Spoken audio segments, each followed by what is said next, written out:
الرحيم إن أول بيت وضع للناس للذي ببكة مباركا وهدى للعالمين فيه آيات بينات مقام إبراهيم ومن دخله كان آمنا ولله على الناس حج البيت من استطاع إليه سبيلا ومن كفر فإن الله غني عن العالمين قل يا أهل الكتاب لم تكفرون بآيات الله والله شهيد على ما تعملون قل يا أهل الكتاب لم تصدون عن سبيل الله من آمن تبغونها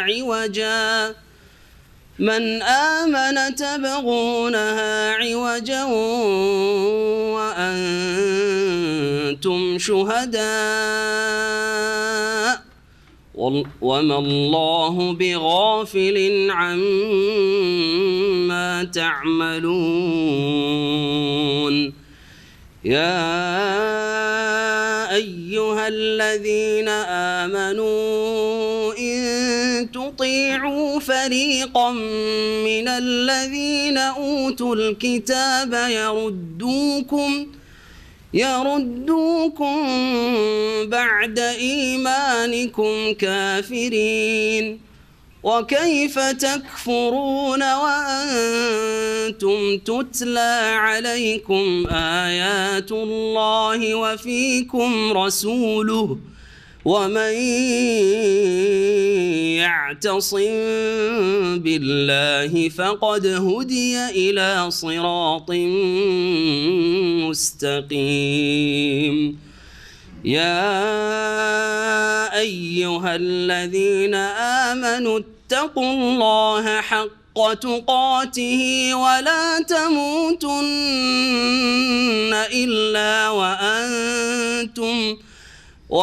تموتن إلا وأنتم مسلمون واعتصموا بحبل الله جميعا ولا تفرقوا واذكروا نعمة الله عليكم إذ كنتم أعداء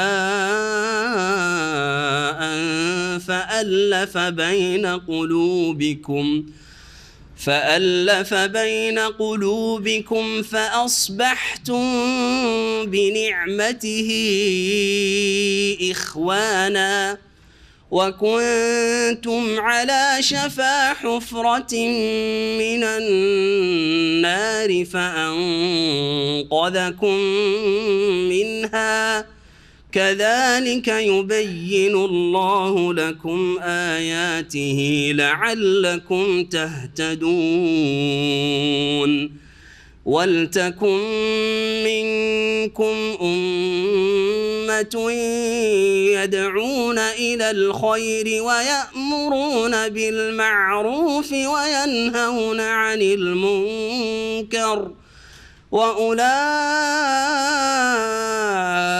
هم المفلحون ولا تكونوا كالذين تفرقوا واختلفوا من بعد ما جاءهم البينات وأولئك لهم عذاب عظيم يوم تبيض وجوه وتسود وجوه فأما الذين اسودت وجوههم أكفرتم بعد إيمانكم فأما الذين اسودت وجوههم أكفرتم بعد إيمانكم فذوقوا العذاب بما كنتم تكفرون وأما الذين ابيضت وجوههم ففي رحمة الله هم فيها خالدون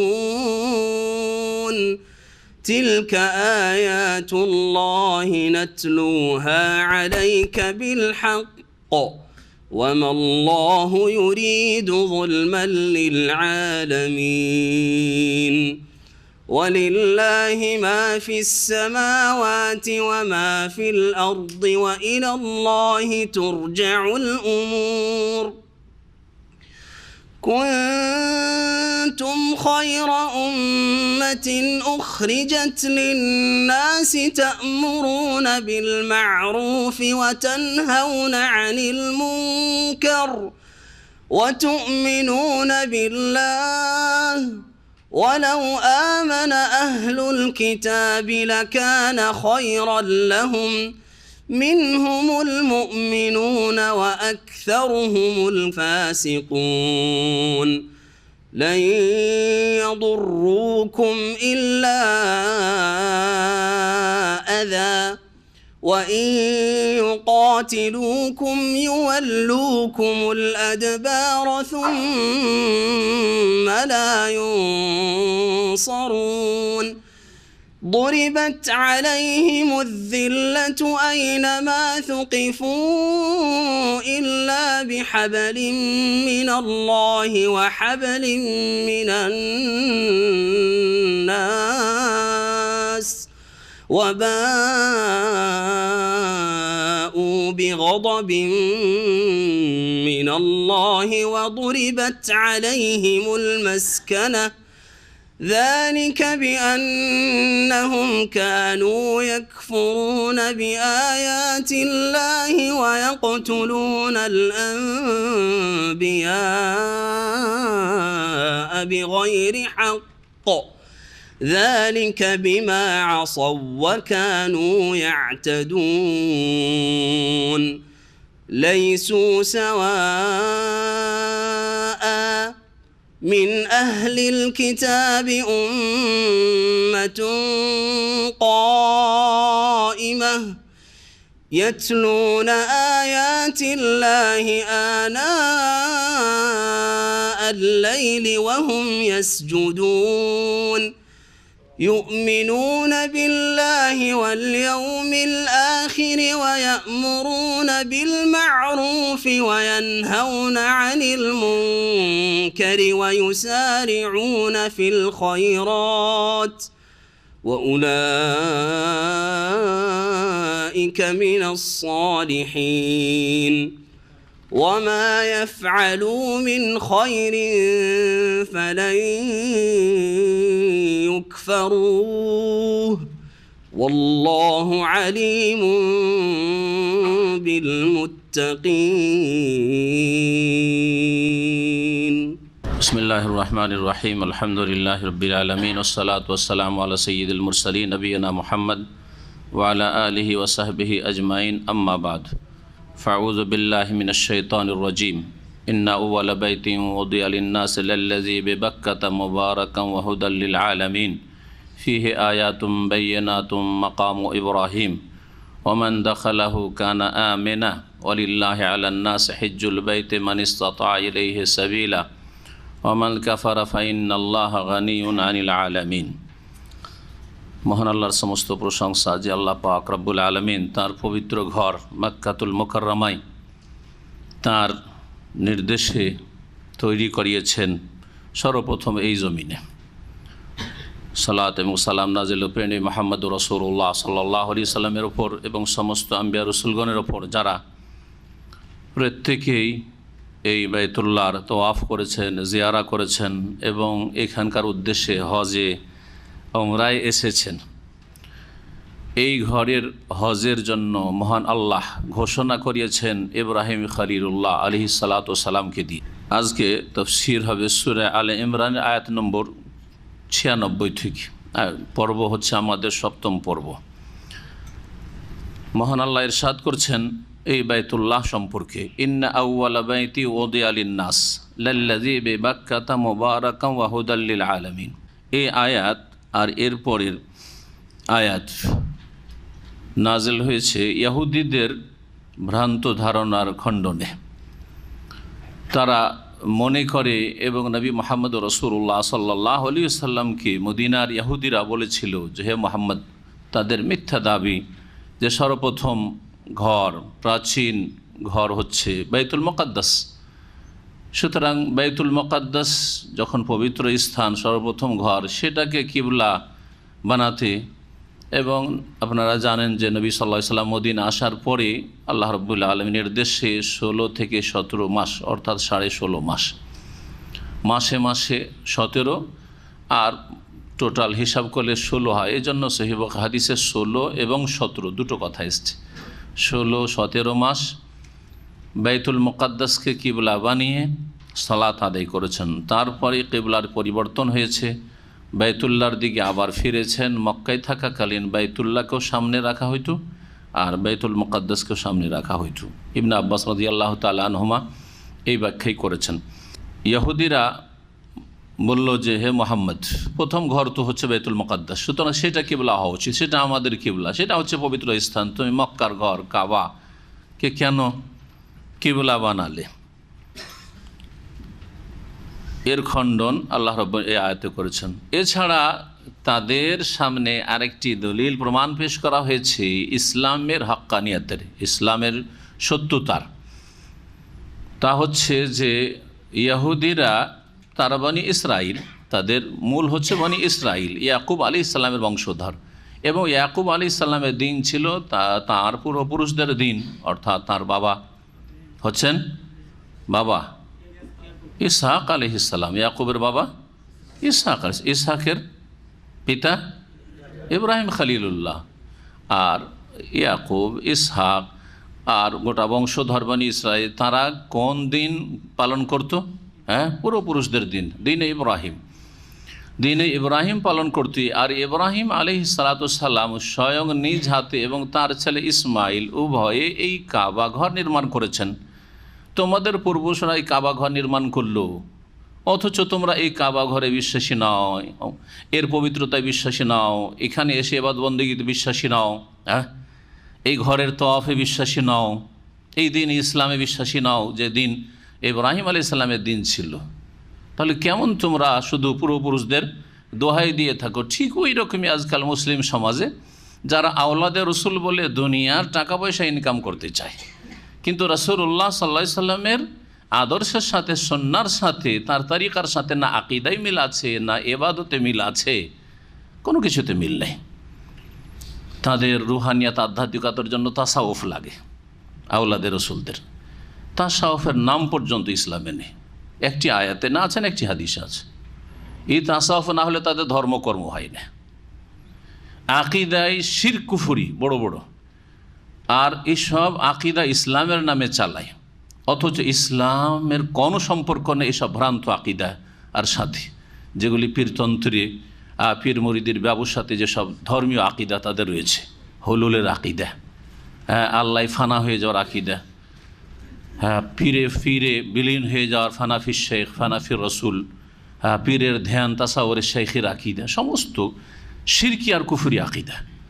তাসাউফ ছাড়া নাকি তাদের রুহানিয়াত হয় না, আধ্যাত্মিকতার উন্নতি হয় না, অথচ তাসাউফের গন্ধ পর্যন্ত ইসলামে নেই। ইসলামে যে আত্মার পরিশুদ্ধি, তাজকিয়া নফস আছে, সেটা কোরআন সুন্নাহ আছে। ওরা বলছে না, তাসাউফ যারা বুঝে না তারা আমাদের কথা বুঝতে পারবে না। আজকালকার পীররা কি বলছে, কি লিখছে, যাদের তাসাউফ সম্পর্কে জ্ঞান নেই তারা আমাদের এইসব কথা বুঝতে পারবেন না, কারণ ওই সব কথা কোরআনে কারিমেও নেই আর রাসূলুল্লাহ সাল্লাল্লাহু আলাইহি ওয়াসাল্লামের হাদিসেও নেই। কোরআন এবং হাদিস দিয়ে যেন দিনকে কমপ্লিট করা হয়নি, আরও বেশ কিছু বিষয় রয়েছে, অনেক কিছু রয়েছে যেগুলি তাদের হচ্ছে মারিফতি এলেম, যেগুলি লুকায়িত আছে শিয়া রাফেজিদের মতো। তাদের যেমন 40 পারা কোরআন 10 পারা কেউ জানে না, তারাই শুধু জানে, ঠিক তেমনই এদের ধর্মকর্মটা ওই রকম। তো নবী করিম সাল্লাল্লাহু আলাইহি সাল্লামের দোহাই দিয়ে নবীর আদর্শ পালন না করা হচ্ছে বিদাতীদের চরিত্র, আর ইহুদিদের চরিত্র হচ্ছে ইব্রাহিম খলিলুল্লাহ এবং তার বংশধর আম্বিয়া রসুলগণ বনি ইসরায়েল তাদের দোহাই দিয়ে নিজের মন গড়া ধর্মকর্ম করা। এই ইহুদি নাসারাদের ভ্রান্ত পথ থেকে নিজেকে বাঁচিয়ে রাখুন এবং এই গুমরাহি দিকে যে ঠেলে দিয়েছে বিদাতি হুজুরেরা, এর থেকে সতর্ক হন। মহান আল্লাহ ইরশাদ করছেন ওর খণ্ডনে যে প্রথম ঘর বাইতুল মুকাদ্দাস নয়, বরং বাইতুল্লাহ কাবা ঘর, এবং সেটা তৈরি করেছেন ইব্রাহিম খলিলুল্লাহ, তোমাদের দাদা, তোমাদের পূর্বপুরুষ। সুতরাং সেই ঘরের ইবাদত বন্দেগী ছাড়া, সেই ঘরের তওয়াফ ছাড়া, আল্লাহ রাব্বুল আলামিনের ইবাদত সেই ঘরের তওয়াফের মাধ্যমে ইবাদত আল্লাহ রাব্বুল আলামিনের, কিন্তু সেই ঘরের তওয়াফ ছাড়া, সেই ঘরের জিয়ারা ছাড়া, সেই ঘরের উদ্দেশ্যে হজ উমরা করা ছাড়া সত্য দিন পাওয়া যেতে পারে না, যেটা ইব্রাহিমী আদর্শ। মহান আল্লাহ বলছেন ইন্না আউওয়ালা বাইতিন উদিয়া লিন্নাস, নিশ্চয় সর্বপ্রথম ঘর উদিয়া লিন্নাস, যা মানব জাতির উদ্দেশ্যে নির্মাণ করা হয়েছে, তৈরি করা হয়েছে। তাহলে এই ঘর শুধু মুসলিমদের পবিত্র স্থান নয়, যেমনটা আজকাল বলা হয় যে আমাদের পবিত্র স্থান মানে শুধু মুসলিমদের পবিত্র স্থান, অথবা অমুসলিমরা বলে যে মক্কা হচ্ছে, কাবা হচ্ছে মুসলিমদের পবিত্র স্থান। না, আল্লাহ বলেননি যে ওদিয়া লিল মুসলিমিন, এই কথা বলেননি। ওদিয়া লিন্নাস, সারা বিশ্বের সমস্ত মানুষের জন্য এই ঘর আল্লাহ নির্মাণ করিয়েছেন। সুতরাং প্রত্যেক মানুষের জন্য ফরজ এই ঘরের সাথে সম্পৃক্ততা, এই ঘরের সাথে তাদের অন্তরের, তাদের ইবাদত বন্দেগীর, তাদের কিবলার, তাদের সালাতের সম্পর্ক হবে। সালাত আদায় করবে কাবাকে কিবলা বানিয়ে, এই ঘরের তওয়াফ করবে, এই ঘরের জিয়ারা করবে, এই ঘরে এসে সালাত আদায় করবে, 1,00,000 গুণ সওয়াব পাবে, ইত্যাদি ইত্যাদি। ওদিয়া লিন্নাস, সমস্ত মানুষের জন্য এই ঘর নির্মাণ করা হয়েছে। যেই ঘর কোথায় রয়েছে? ফিলিস্তিনে নয়, সেটাও পবিত্র স্থান। 3টি মাত্র পবিত্র স্থান আছে, আর চতুর্থ কোথাও পবিত্র স্থান নেই। এই আকিদা মানে আর এক ভ্রান্ত আকিদা বিদাতপন্থীদের। হ্যাঁ, বহু হাজার হাজার জায়গা শরীফ শরীফ শরীফ হয়ে রয়েছে, ঠিক না? না, শরীফ জায়গা 3টি জায়গা মাত্র। কি বুঝলেন? শরীফ জায়গা হচ্ছে মাত্র 3টি জায়গা। যদি আপনি বিশ্বাস করেন, এছাড়াও শরীফ আছে, আজমির শরীফ, বাগদাদ শরীফ, শাহজালাল শরীফ, আটরশি শরীফ, টঙ্গী শরীফ, মেলা শরীফ। তাহলে আপনার আকিদার সংশোধন হয়নি। আপনি আগে কিবলা ঠিক করুন। লাল্লাজি বে বাক্কা, যে ঘর মক্কায় রয়েছে, বাক্কায় রয়েছে। মক্কার অনেকগুলি নাম রয়েছে, মক্কাতুল মুকাররমার অনেকগুলি নাম রয়েছে যা মুফাসসিরিনগণ উল্লেখ করেছেন, আর অধিকাংশ নামগুলি হাদিসে এসেছে অথবা কোরআনে কারীমের আয়াতে এসেছে। তার মধ্যে কোরআনে কারীমে এখানে বাক্কা বলা হয়েছে, তাই না? মক্কা কি বলা হয়েছে? বাক্কা। বাক্কা, মক্কাকে কেন বলা হইল এই নামকরণের কারণটা জেনে নেন, আর তারপরে বেশ কিছু নাম শোনাবো। বাক্কা শব্দের 2টি অর্থ হইতে পারে। একটি শব্দ হচ্ছে বাকা ইয়াবকি থেকে। বাকা ইয়াবকি মানে কে বলতে পারেন? কারো জানা আছে আরবি? হ্যাঁ, বাকা ইয়াবকি মানে কি? কান্না করা, কান্না করা। তো এই ঘরে এসে মানুষ সবচেয়ে বেশি কান্না করে। এই ঘরে আল্লাহর ইবাদত করতে এসে সবচেয়ে বেশি কান্না করে বাক্কা। এই শহরে যত আল্লাহর সামনে কান্নাকাটি করে মানুষ, হ্যাঁ, মানব জাতির ইতিহাসে এই ঘর নির্মাণ হওয়ার পর পৃথিবীর কোথাও না, ঠিক কিনা? এটা হচ্ছে মুয়াহিদিন, যারা তৌহিদ প্রতিষ্ঠাকারী, যারা সুন্নাহর অনুসারী, যারা সত্যিকার মুসলিম, তাদের লক্ষণ। কিন্তু বিদাতীদের যাদের সম্পর্ক হচ্ছে কবর মাজারের সাথে, তাদের কান্না বেশি মক্কায় নয়। কোথায় কান্না? কোথায় কান্না? গায়রুল্লাহর যায় আস্থানাতে কান্না। শুধু মদিনায় নয়, মদিনা হচ্ছে, মদিনায় যেহেতু তাদের মাজার আকীদা আছে, সেজন্য সেটা একটা অংশ। আপনি বিভিন্ন মাজারে গিয়েও দেখতে পাবেন এত বেশি মুশরিকরা কান্না করে, যারা এই মাজারি শিরকি আকীদা বিশ্বাসী, সেই কান্নার কখনো তৌফিক তাদের মক্কায় হয় না, মক্কায় হয় না। জি হ্যাঁ, এই রাফেজি শিয়াদেরকে দেখবেন মক্কায় কোনোদিন তাদেরকে কাঁদতে দেখা যাবে না। যদি কান্না করে কোথায় করবে? কবরে গিয়ে ওই বাকিতে, যেটাকে জান্নাতুল বাকি বলে বিদাতি ভাষায়, জান্নাতুল বাকিতে যত কান্না, এই কান্না কোথাও তা দেখতে হবে না। বরং মক্কায় কাবা ঘরে সালাত শুরু হলে এরা সুরসুর করে বেরিয়ে চলে যায়, আওয়াজ ছেড়ে, আওয়াজ পড়ে না। মসজিদে নববীতে এদের কান্না করতে দেখা যায় না, কিন্তু এদের সমস্ত কান্না দেখা যায় বাকিতে গিয়ে, আল মুআল্লা কবরস্থানে গিয়ে। এইরকম মাজারপন্থীদের কান্নাকাটি দেখা যায় বিভিন্ন মাজারে গিয়ে। এই হচ্ছে মুমিন মুওয়াহিদ একত্ব প্রতিষ্ঠাকারী আর মুশরিকের মাঝে পার্থক্য। তো বাক্কার একটি এর নাম কেন, এর একটি কারণ এটি কান্না থেকে। আর কেউ কেউ বলেছে যে বাক্কা এই তাসদিদ দিয়ে, বা কাফ কাফ, এটি হচ্ছে মাদ্দায় ধাতু, এর মানে হচ্ছে চূর্ণ বিচূর্ণ করে দেওয়া। তো এই মক্কাকে বক্কা কেন বলা হয়? এই জন্য বলা হয় যে এই মক্কায় অসৎ উদ্দেশ্যে যারা এসেছে এই আল্লাহর ঘর ধ্বংস করার জন্য, অথবা মক্কার ক্ষয়ক্ষতি করার জন্য, মক্কাবাসীদের ক্ষয়ক্ষতির জন্য, অনিষ্টের জন্য যারাই অসৎ উদ্দেশ্য রেখেছে, তাদেরকে আল্লাহ নিশ্চিহ্ন করেছেন, তাদেরকে আল্লাহ ধ্বংস করেছেন, তাদের গর্দন ভেঙে দিয়েছেন।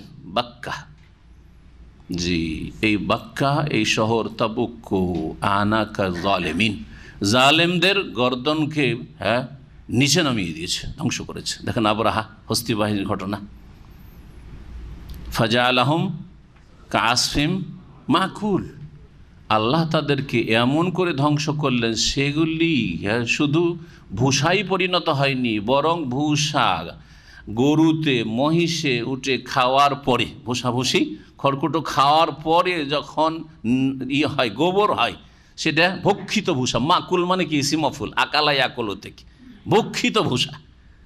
এইরকমভাবে আল্লাহ চূর্ণ বিচূর্ণ করে দিয়েছেন জালেমদেরকে। এই জন্য মক্কা সম্পর্কে যারাই অসৎ উদ্দেশ্য রাখবে তারা হচ্ছে কঠোর শাস্তির হকদার। ওমাই ইউরিদ ফীহি বিইলহাদিন বিযুলমিন নুযিকহু মিন আযাবিন আলীম। সূরা হজে মহান আল্লাহ ইরশাদ করছেন, জুলম অত্যাচার করার আগে যদি অসৎ এই নিয়ত রাখে, ওমাই ইউরিদ ফীহি, এই হারামের এলাকায়, মক্কার যে হারামের এলাকা রয়েছে, বর্ডার রয়েছে, এর ভিতরে যদি কেউ কোনো পাপের, জুলমের অসৎ ইচ্ছা রাখে, নুযিকহু মিন আযাবিন আলীম, তাহলে তাকে মর্মান্তিক শাস্তির আস্বাদন করাবো। মর্মান্তিক শাস্তি আল্লাহ দেবেন। তো এই মক্কার একটি নাম হচ্ছে কি? মক্কা মুবারাকান। এই মক্কা হচ্ছে বরকতময় শহর, বরকতময় শহর। এখানকার বরকতের জন্য মহান আল্লাহর কাছে ইব্রাহিম আলাইহিস সালাতু সালাম দোয়া করেছেন, আর মদিনার বরকতের জন্য প্রিয় নবী মুহাম্মদ রাসূলুল্লাহ সাল্লাল্লাহু আলাইহি ওয়াসাল্লাম দোয়া করেছেন। সুতরাং এই দুই জায়গায় বড়ই বরকত রয়েছে, বড়ই বরকত রয়েছে। এখানে সারা পৃথিবী থেকে ওয়ারজুক আহলাহুম মিনাস সামারাত দোয়া করেছেন ইব্রাহিম খলিল। আল্লাহ মক্কার লোকদেরকে ফলের রিজিক উপজীবিকা তুমি দিও। অথচ মক্কা এখন পর্যন্ত কোনো একটা ফল কি হয় না, উৎপাদন হয় না। কোনো ফল পাওয়া যায়? কিছু আছে? যদি কোনো ফল পাওয়া যেত তাইফ থেকে নিয়ে আসতে হবে, না হয় অন্য কোথাও। মক্কায় কোনো ফার্ম মাজরা কিছুই নেই, সেখানে ক্ষেত খামার বা বাগান কিছুই নেই, পাহাড় আর পাহাড় চারিদিকে। মুবারাকান, আল্লাহ বলেছেন, ঘোষণা করেছেন, এই হচ্ছে বরকতময়। সব দিক থেকে বরকত, দিনের দিক থেকে, দুনিয়ার দিনের দিক থেকে বরকত। মক্কায় গিয়ে কত সব এক ওয়াক্ত সালাত, মক্কায় গিয়ে হজ করলে অতীতের গুনাহ খাতা মাফ হয়ে একবার নিষ্পাপ শিশুর মতো ফিরে আসে, তাই না? হজ মকবুল হলে। মক্কায় গিয়ে ওমরা করলে, আল ওমরাতু ইলাল ওমরাতি কাফারাতুন লিমা বাইনাহুম, একটা ওমরা করলে আর একটা ওমরা করলে মাঝখানের গুনাহগুলির কাফারা মোচন হয়ে গেল। এ মক্কা না গেলে হয় না। মুবারাকান, তাহলে বরকত, এই স্থানে বরকত রয়েছে, কিন্তু যেই স্থানে বরকতের কথা আল্লাহ বলে সেখানে বরকত রয়েছে। এর বেশি বলবেন না যে এটাও মোবারক স্থান, এটা হচ্ছে বেদাতীদের লক্ষণ। কালেও বরকত রয়েছে, স্থানেও বরকত রয়েছে, আর ব্যক্তিতেও বরকত রয়েছে। বোঝা গেছে কি না? কালে যেমন রমজান মাস বরকত, লাইলাতুল কাদার বরকত, তাই না? আরাফার দিন বরকত, জি, আশুরার দিন বরকত, বরকতের দিন এগুলি। তো কালেও বরকত রয়েছে বেশ কিছু কালে, যেগুলিতে আল্লাহ বলেছেন, আর স্থানে বরকত রয়েছে। মক্কায়, মদিনায়, বাইতুল মুকাদ্দাসে বারাকা রয়েছে। আল্লাযী বারাকনা হাওলাহু, এই বাইতুল মুকাদ্দাসের চারপাশে আমি বরকত রেখেছি। মুবারাকান ওয়া হুদাল লিল আলামিন, এবং বিশ্ব জাহানের জন্য সেটা পথের দিশারি। এই মক্কা হচ্ছে সারা বিশ্ব জগতের জন্য, সমস্ত, শুধু মানুষ নয়, সমস্ত সৃষ্টির জন্য এখানে হিদায়াত রয়েছে, দিক নির্দেশনা রয়েছে, পথের দিশারি হচ্ছে এই শহর। এই শহরের সাথে যারা আকীদার সম্পর্ক রাখবে, ইবাদতের সম্পর্ক রাখবে, কিবলার সম্পর্ক রাখবে, সালাতের সম্পর্ক রাখবে, তারাই হিদায়াত পাবে। হজ উমরার সম্পর্ক রাখবে, তারাই হিদায়াত পাবে। এই শহরের সাথে যারা মহব্বত রাখবে, তারাই হিদায়াত পাবে। হুদাল লিল আলামিন। ফিহি আয়াতুম বাইয়িনাত। এই মক্কায় আর এই মক্কার এই ঘরের চারপাশে কি রয়েছে? সুস্পষ্ট নিদর্শনাবলী রয়েছে। একটি নিদর্শন আয়াত আল্লাহ বলেছে, সুস্পষ্ট কি রয়েছে? নিদর্শন সমূহ রয়েছে। নিদর্শন কাকে বলে? যদি আপনাকে জিজ্ঞাসা হয় নিদর্শন কাকে বলে, আয়াত আরবিতে জিজ্ঞেস করলাম না, আরবিতে আয়াত ওর তর্জমা হচ্ছে নিদর্শন। আয়াত বা নিদর্শন কাকে বলে? কি বলবেন? কে বলতে পারে? নিদর্শন দ্বীন ইসলামের আয়াত হচ্ছে দুই রকম। এক হচ্ছে সৃষ্টিগত আয়াত, আয়াতে কৌনিয়া, আসমান জমিন, আমার আপনার সৃষ্টি সব নিদর্শন। এগুলি হচ্ছে সানুরিহিম আয়াতিনা ফিল আফাক ওয়া ফি আনফুসিহিম। আফাক দিগন্তে আল্লাহ বহু আয়াত রেখেছেন, সৃষ্টিগত আয়াত নিদর্শন। ওয়া ফি আনফুসিহিম, নিজের নিজের শরীরের যতগুলো যন্ত্র রয়েছে এগুলিতে মেডিকেল সায়েন্সে বহু শিক্ষার বিষয় রয়েছে। নিদর্শন মানে এমন শিক্ষার বিষয় যেগুলি দিয়ে সৃষ্টিকর্তাকে জানা যায়। যেগুলি দিয়ে কাকে জানা যায়? রবকে, আল্লাহকে জানা যায়। সৃষ্টিগত নিদর্শন আল্লাহর সৃষ্টি দেখে আল্লাহকে চেনা, যেগুলি এমনিতেই প্রাকৃতিকভাবে হয়ে যায়নি, যেমন নাস্তিক কাফের বলে, বরং এগুলিকে সৃষ্টি করনেওয়ালা, পয়দা করনেওয়ালা আছেন, তিনি হচ্ছেন একমাত্র আল্লাহ, আর কেউ না। আর আয়াতে শারঈয়া, বিধানগত আয়াত, কোরআনে কারীমের আয়াত, রাসূলুল্লাহ সাল্লাল্লাহু আলাইহি ওয়াসাল্লামের নিয়ে আসা বিধিবিধান, এগুলিও আল্লাহকে চেনার উপায়, জানার উপায়। কেউ কোরআনের একটি আয়াত দিয়ে হেদায়েত পাচ্ছে, একটি হাদিস দিয়ে হেদায়েত পাচ্ছে, রাস্তা পাচ্ছে, আল্লাহর সাথে সম্পৃক্ত হচ্ছে। কেউ আল্লাহর এসব নিদর্শন দেখে, আল্লাহর সৃষ্টি দেখে স্রষ্টার সন্ধান পাচ্ছে, হয় না? তো সহজ ভাষায় বলবেন, নিদর্শন মানে এমন কিছু যা দিয়ে আল্লাহকে চেনা যায়, জানা যায়, আল্লাহর পরিচিতি লাভা। আয়াতুম বাইয়িনাত, ফিহি আয়াতুম বাইয়িনাত, এখানে সুস্পষ্ট নিদর্শনাবলী রয়েছে। অনেকগুলি নিদর্শন, আল্লাহকে চেনার উপায় রয়েছে মক্কায়। মাকাম ইব্রাহিম তার একটি, শুধু একটি আল্লাহ এখানে উল্লেখ করছেন। মাকাম ইব্রাহিম তার একটি হচ্ছে বা অন্যতম হচ্ছে ইব্রাহিম আলাইহিস সালামের দাঁড়ানোর স্থান, যেই পাথরের ওপর দাঁড়িয়ে তিনি কাবা ঘর নির্মাণ করেছিলেন। ধীরে ধীরে দেয়াল উঁচা হচ্ছে, আর পাথরে চেপে আছেন, আর ইট বসাচ্ছেন, আর ছেলে ইসমাইল আলাইহিস সালাম একটা করে পাথর নিয়ে যে দিচ্ছে। জি, এই মাকাম ইব্রাহিম, মাকামের পাথরটা এখন দূরে সরিয়ে দেওয়া হয়েছে। কেউ চিন্তা করতে পারে, কথা না জানা থাকলে, যে মাকামে ইব্রাহিম যে গ্লাস দিয়ে সুরক্ষিত করা রয়েছে, এটা তো অনেক দূরে, এইখানে দাঁড়িয়ে ওখানে কাবা ঘর কী করে নির্মাণ হইতে পারে, তাই না? তো মনে রাখবেন যে এটা ইসলামের পূর্বে, বরং উমর রাদিয়াল্লাহু তাআলা জামানে এটা দূরে সরানো হয়েছে, কারণ লোকজনের তওয়াফ মুশকিল। আর তার সাথে কোরআনে কারীমে আল্লাহ বলেছেন যে মাকাম ইব্রাহিমের পিছনে কি করো? সালাত আদায় করো। তওয়াফের পরে 2 রাকাত নামাজ মাকাম ইব্রাহিম, ওয়াত্তাখিযু মিন মাকাম ইব্রাহিম মুসাল্লা, বা ওয়াত্তাখাযু, 2 রকম পড়া হয়েছে, দুটোই কিরাত মশহুর প্রসিদ্ধ, ওয়াত্তাখাযু মিন মাকাম ইব্রাহিম মুসাল্লা। তো এই যে মুসাল্লা মানে সবাই যদি নামাজ পড়তে থাকে আর দেয়ালের সাথে লেগে আছে, কাবার দেয়ালের সাথে লেগে আছে মাকাম ইব্রাহিম, তাহলে তো তওয়াফ করে মুশকিল হয়ে যাবে। হ্যাঁ, নামাজের সামনে দিয়ে, এখনও তো নামাজের সামনে দিয়ে কিছু বেয়াদব আছে যারা ইচ্ছে করি নামাজের সামনে মনে করে যে কাবাতে নাকি সূত্রা লাগে না, এটা ভুল ফতুয়া।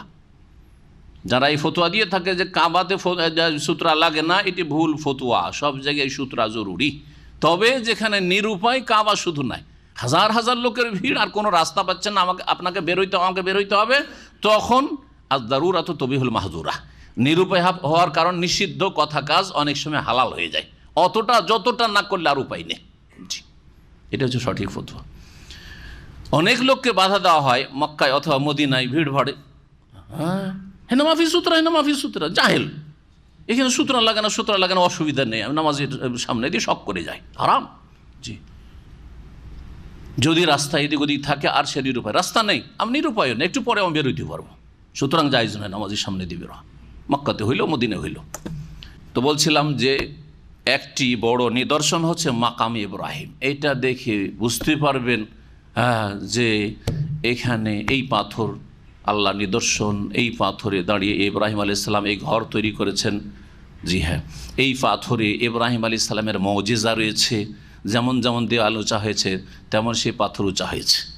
জি, যেমন তাফসীরকাররা লিখেছেন।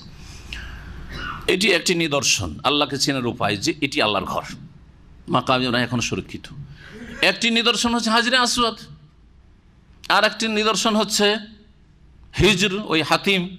জি, এই জায়গাটুকু কাবারই একটা অংশ ছিল। ইব্রাহিম আলাইহিস সালামের নির্মিত কাবা এটাকেও শামিল ছিল, কিন্তু কোরাইশরা নবী সাল্লাল্লাহু আলাইহি ওয়াসাল্লাম নবুয়ত প্রাপ্তির কয়েক বছর পূর্বে যখন পুনর্নির্মাণ করে তখন তাদের হালাল পয়সা কমে যায়, আর তারা একবার অঙ্গীকারবদ্ধ শপথ নিয়েছিল যে হালাল পয়সা ছাড়া কেউ একটা হারাম পয়সা লাগাবে না। হারাম পয়সা জুটলো না, ঘরকে ছোট করে দিল।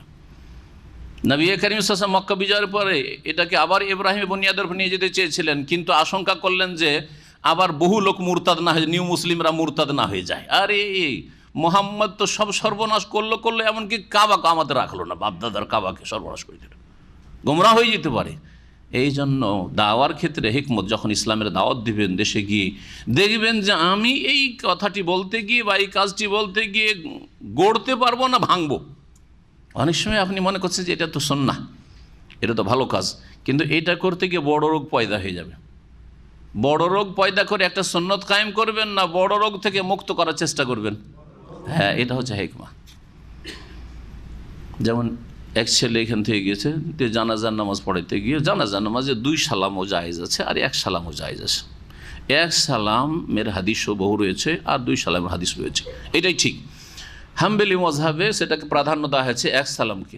এখন ওখানে গিয়ে সব সুন্নাহর আমল করতে গিয়ে 1 সালাম ফিরে দিয়েছে, ব্যাস 1 সালাম জানাজা ফিরেছে। এমন হইচই শুরু, একবারে মারামারির অবস্থা। জানাজা হয়নি, আবার জানাজা করবে তারা। কি করলেন আপনি? হ্যাঁ, গড়লেন না, ভাঙার কাজ করে দিলেন। অথচ একটা জায়েজ কাজ, এমন নয় যে বিদাত। হ্যাঁ, যদি এরকম হয় যে আপনাকে ওখানে নামাজ তো পড়তে হচ্ছে, বিদাত করতে হচ্ছে, মিলাদ না, অবশ্যই বিদাত কবিরা গুনাহ, হারাম করবেন না আপনি। কিন্তু সুন্নার ক্ষেত্রে যদি দেখেন যে এখনও এদের মন মস্তিষ্ক সুন্নাহ কবুল করার জন্য প্রস্তুত হয়নি, এদের মধ্যে এর চাইতে বড় বড় রোগ আছে, আকীদার বড় বড় রোগ আছে, শিরক আছে, বড় বিদাত আছে। শিরক বিদাতকে উৎখাত করুন, তারপরে সুন্নাত কায়েম করুন। শিরক বিদাত হচ্ছে আগাছা, আগে জমির ঘাস আগাছা সাফ করুন, আর তারপরে তখন বীজ বপন করুন অথবা ফসল আপনি তৈরি করুন। আর একটি নিদর্শন হচ্ছে জমজম কূপ। হ্যাঁ, জমজম কূপ, জমজমের ইতিহাস। এই জমজম কূপ, এত লোক পানি নিচ্ছে, পানি কমছেই না। পৃথিবীর কোনো কূপ দেখান তো এরকম যে কয়েক হাজার লোক দিনে পানি নিলে তারপরে আর পানি থাকে, খুঁজে পাবেন না পানি, তাই না? সারা পৃথিবীর মানুষ যদি একদিন এসে পানি নেওয়া শুরু করে তবু জমজম করে পানি কমাতে পারবে না। জি হ্যাঁ, মুজিজা এগুলি। জি, ইব্রাহিম পরিবারের কারামত এবং ইব্রাহিম আলাইহিস সালামের মুজিজা, আম্বিয়া রাসূলগণের মুজিজা। সাফা মারওয়া, সাফা এবং মারওয়ার মাঝে যে সাইয়ের ইতিহাস, হাজার আলাইহিস সালাম এখানে 7 বার দৌড় দিয়েছেন। এগুলি হচ্ছে নিদর্শন ইসলাম যে হক এবং দ্বীন ইসলাম হচ্ছে মিল্লাতে ইব্রাহিম, ইব্রাহিম আলাইহিস সালামের আদর্শ ছেড়ে যাওয়া আদর্শ, যে এর সত্যতা প্রমাণ করে। এইরকম মেনা, আরাফা, মুজদালিফা, মাশায়ের, তারপরে জামারাত, এই জামারাতগুলি এগুলি হচ্ছে নিদর্শন। একটি হাদিস শোনাই এই মর্মে, এই কাবা ঘর সম্পর্কে এবং কাবার নামগুলি বলি। হাদিস বুখারী এবং মুসলিমে রয়েছে। আবু যার রাদিয়াল্লাহু তাআলা আনহু থেকে বর্ণিত, তিনি বলেন, কুলতু ইয়া রাসূলুল্লাহ, আমি বললাম হে আল্লাহ রাসূল সাল্লাল্লাহু আলাইহি ওয়াসাল্লাম, আইয়ু মসজিদিন উদিয়া ফিল আরদি আউয়াল, কোন মসজিদটি এই পৃথিবীতে সর্বপ্রথম নির্মাণ করা হয়েছে, তৈরি করা হয়েছে? সারা পৃথিবীর মধ্যে কোন ঘরটি বা কোন মসজিদটি সর্বপ্রথম তৈরি করা হয়েছে? তাআলা রাসূলুল্লাহ সাল্লাল্লাহু আলাইহি ওয়াসাল্লাম বলে, আল মসজিদুল হারাম, সেটা হচ্ছে মসজিদে হারাম। হেরেম শরীফ বলবেন না, এটা বিকৃত। আমরা খুব বিকৃত, নামেও বিকৃত, মানুষের নামেও বিকৃতি আমাদের, আর এমনকি হারামের নামে বিকৃত। হারাম বলবেন, হারাম না, এবার কি বলবেন? মসজিদুল হারাম, আল মসজিদ বলেন, আল মসজিদের সাথে লাগিয়ে বলেন আল মসজিদুল হারাম ব্যবহৃত হয়েছে। আর যখন শুধু বলবেন তখন হারাম না বলে কি বলবেন? হারাম বলবেন। হারামিম, হারাম শুদ্ধ উচ্চারণ, হেরেম নয়, হেরেম শরীফ, আল মসজিদুল হারাম। কুলতু সুম্মা আইয়ু, তারপরে কোন মসজিদ? কাল আল মসজিদুল আকসা, দ্বিতীয় যে মসজিদ নির্মাণ করা হয়েছে পৃথিবীর তা হচ্ছে মসজিদে আকসা, বাইতুল মুকাদ্দাসের মসজিদ। কুলতু, আমি জিজ্ঞেস, কামবাইনাহুমা, এই দুই মসজিদ নির্মাণের মাঝে কতটা সময় ছিল, সময়ের ব্যবধান ছিল? কাল আরবাউনা সানা, 40 বছর। 40 বছরের ব্যবধানে এই দুই মসজিদ তৈরি হয়েছে। 40 বছর আগে মসজিদে হারাম, এই কাবা ঘর নির্মাণ করা হয়েছে, আর 40 বছর পরে মসজিদ আকসা তৈরি করা হয়েছে। তাহলে কি বলবেন যে মসজিদ আকসা আর এই কাবা ঘরকে নির্মাণ করেছে ইব্রাহিম আলাইহিস সালাম? তাহলে ইব্রাহিম আলাইহিস সালাম যে নির্মাণ, আর তার 40 বছর পরে মসজিদে আকসা তৈরি হয়েছে, এটাই বলবেন? এটা করলে ঐতিহাসিকভাবে সেটা প্রমাণ হবে না। এই জন্য অনেক গবেষক ওলামারা বলেছেন যে ইব্রাহিম আলাইহিস সালামও এই ঘরের পুনর্নির্মাণ করেছিলেন।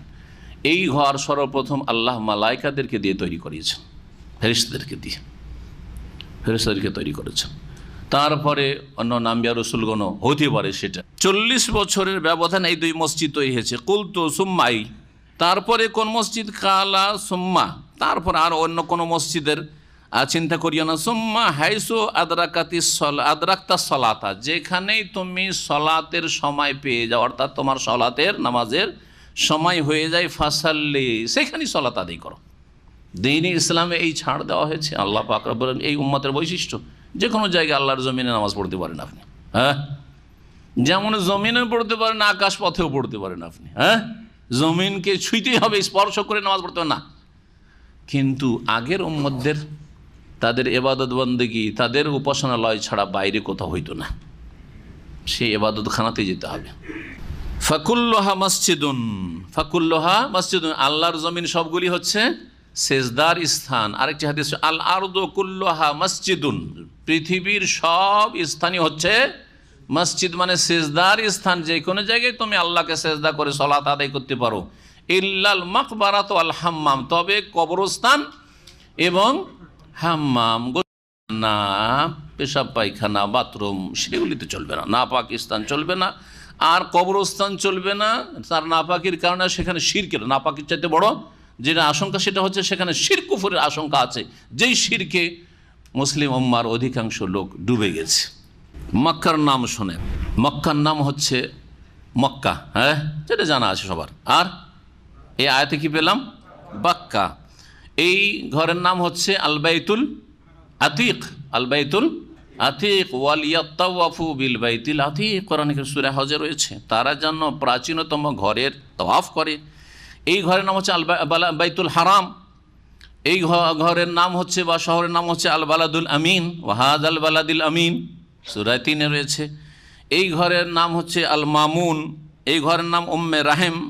এই শহরের নাম হচ্ছে উম্মুল কোরা, লেতুনজেরা উম্মাল কোরা ওমান হাউলাহা, উম্মুল কোরা। সমস্ত জনপদের মূল, সমস্ত জনপদ, সমস্ত শহর গ্রামের মূল শহর, মূল হচ্ছে এই উম্মুল কোরা, মক্কাতুল মুকাররমা। এইখানকার আরও নাম উল্লেখ, সালাহ, আরশ, আর তারপরে কাদিস, মুকাদ্দাসা, এইরকমই। এই ঘরের নাম হচ্ছে হাতেমা। তারপরে এই ঘরের নাম হচ্ছে আল বালদাহ। এই ঘরের নাম হচ্ছে আল কাবা। এই ঘরের নাম বালদা, এটি নবী সাল্লাল্লাহু আলাইহি ওয়াসাল্লাম একটি হাদিসে রয়েছে, সেই হাদিস যেটা তার বিদায় হজের খুতবা ছিল তাতে। এই জায়গায় কোন জায়গায় নবী সাল্লাল্লাহু জিজ্ঞেস করছিলেন, তো সাহাবীরা কি বললেন? আল্লাহু ওয়া রাসূলুহু আলাম। তখন নবী সাল্লাল্লাহু বলছেন আলাইসাত হাযিহিল বালদা, এটা কি বালদা নয়? এই শহর কি বালদা নয়? বালাদ মানে শহর, আর এখানে বালদা। মহান আল্লাহ তারপর ইরশাদ করছেন ওমান দাখালাহু কানা আমিনা। এটাও একটি নিদর্শন, সারা পৃথিবীর কোথাও নিরাপত্তা পাবেন পুরোপুরি অসম্ভব, কিন্তু আল্লাহর পক্ষ থেকে ঘোষণা যে যারাই এই ঘরে প্রবেশ করবে বা এই হারামের এলাকা, শুধু ঘর নয়, হারামের এলাকা, এই ঘর বলতে হারামের এলাকাকে বোঝানো হয়েছে। এই হারামের এলাকায় যারাই প্রবেশ করবে তারাই হচ্ছে নিরাপত্তা লাভ করবে, নিরাপত্তা লাভ করবে।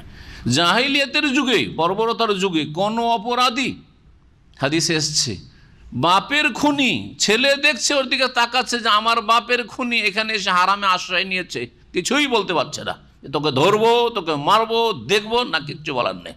যতক্ষণ পর্যন্ত হারামের এলাকা থেকে বাইরে না যাবে কিছুই বলা যাবে না। তারাও ইব্রাহিম দ্বীনকে বিকৃত করেছিল, শিরকে রূপান্তরিত করে, তারপরেও অনেক এই রকমের ভালো বৈশিষ্ট্যগুলি মক্কার মুশরিকদের মধ্যে ছিল, যেগুলি আল্লাহ রাব্বুল আলামিনের দ্বীনের বিধিবিধানও। ওমান দাখালাহু, আর যারাই এই ঘরে প্রবেশ করবে বা এই হারাম এলাকায় প্রবেশ করবে, কানা আমেনা, তারাই সেখানে নিরাপদ হবে, নিরাপত্তা হাসিল করবে। এই নিরাপত্তা এমন, সেখানে শুধু মানুষের নিরাপত্তা নয়, সেখানে গাছপালার নিরাপত্তা রয়েছে, আছে না নেই? সেখানে হারিয়ে যাওয়া বস্তুর নিরাপত্তা রয়েছে, হারিয়ে যাওয়া বস্তুর নিরাপত্তা রয়েছে। আপনি খেতে পারবেন না, সারা জীবন আপনাকে জানাইতে হবে, ঘোষণা করতে হবে, না পারেন ঘোষণা করতে, যারা করবে ওখানে জমা দেন গিয়ে। আছে অফিস আছে মক্কায়, কাবার পাশেই হারিয়ে যাওয়া বস্তুর অফিস, সেখানে জমা দিয়ে দেন। কোনো কিছু হারিয়ে গেলে আমাদের সাথে জমা দেন, ওই সে যার সেটা খোঁজ করে নেবে।